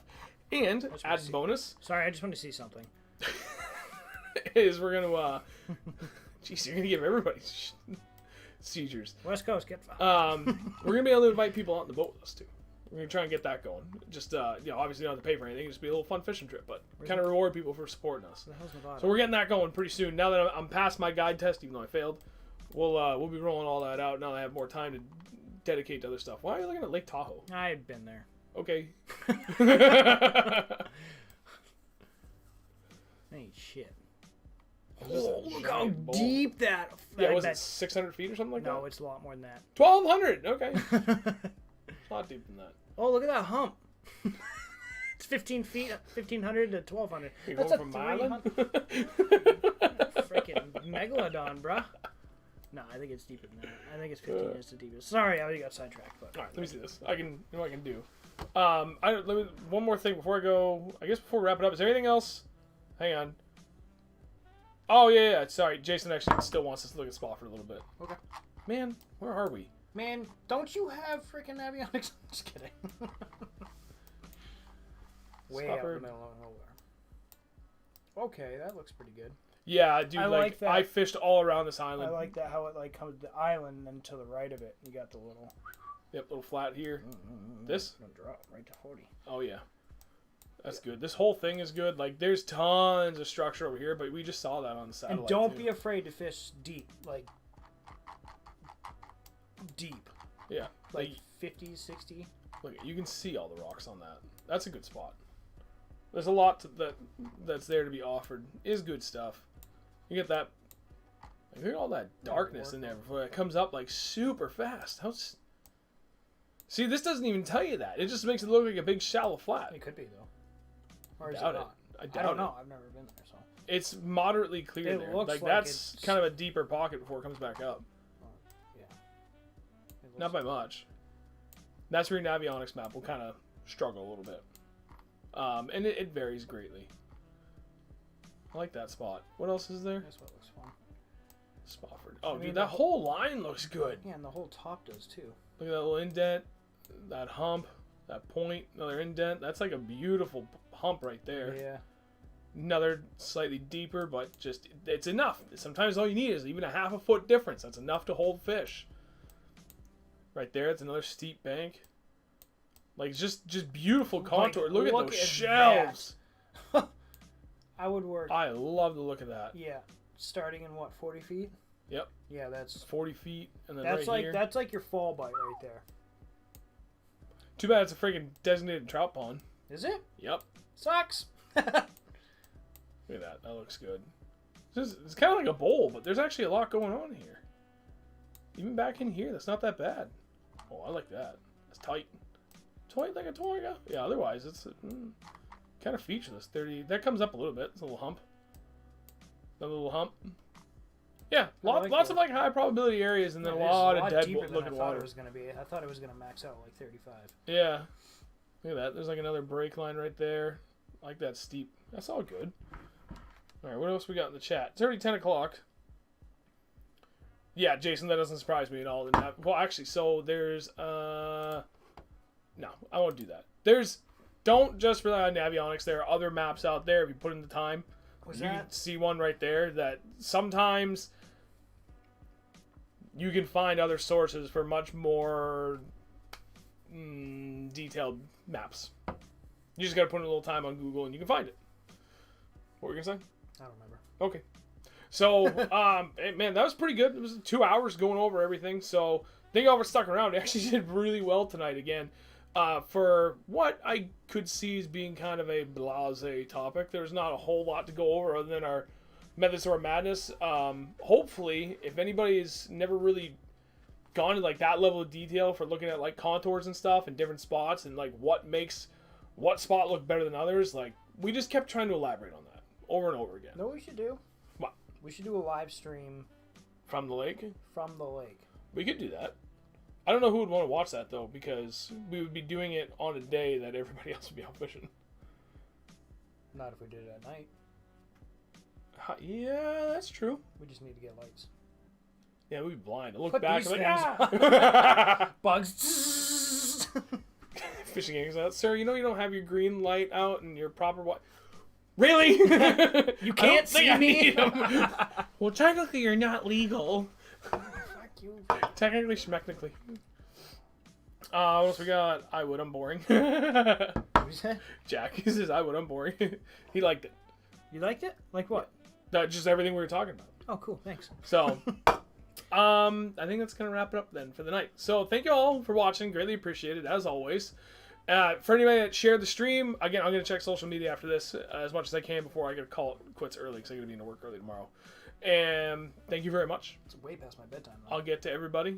And not sure what we're going to do next week, but we'll be back same time, same place. Hopefully with the new microphone setup. That was, I bought two, like, really nice, like, high-quality mics and, like, a separate audio splitter for it and the whole 9 yards. And I couldn't get it set up in the short amount of time I had today because the mics didn't arrive until today, and I got home from work from late and just... It's all right. We made this work. There you are. Oh, he was here earlier. I didn't see you. I'm sorry. Hi, Don Swampy. All right, watch on the boat. So, Kotu, thank you. Jack, Donk Swampy, John, thank you again. Everybody, thank you so much. And otherwise, I'm going to go shut it off so you can say goodbye to everybody. And hopefully he doesn't eat the rest of my beef jerky. By the way, bye, everybody. Video description down below. Oh, you probably can't see that because we're so tiny in the corner. Oh. Empire. Video description. Get a link directly to the website. Use code 603BASS. Get 5% off. I promise you, you will not regret it. Buy me a bag, please. Alright. Alright, guys. Have a good night. Thank you for watching. And we'll see you next week, hopefully. Or the week after.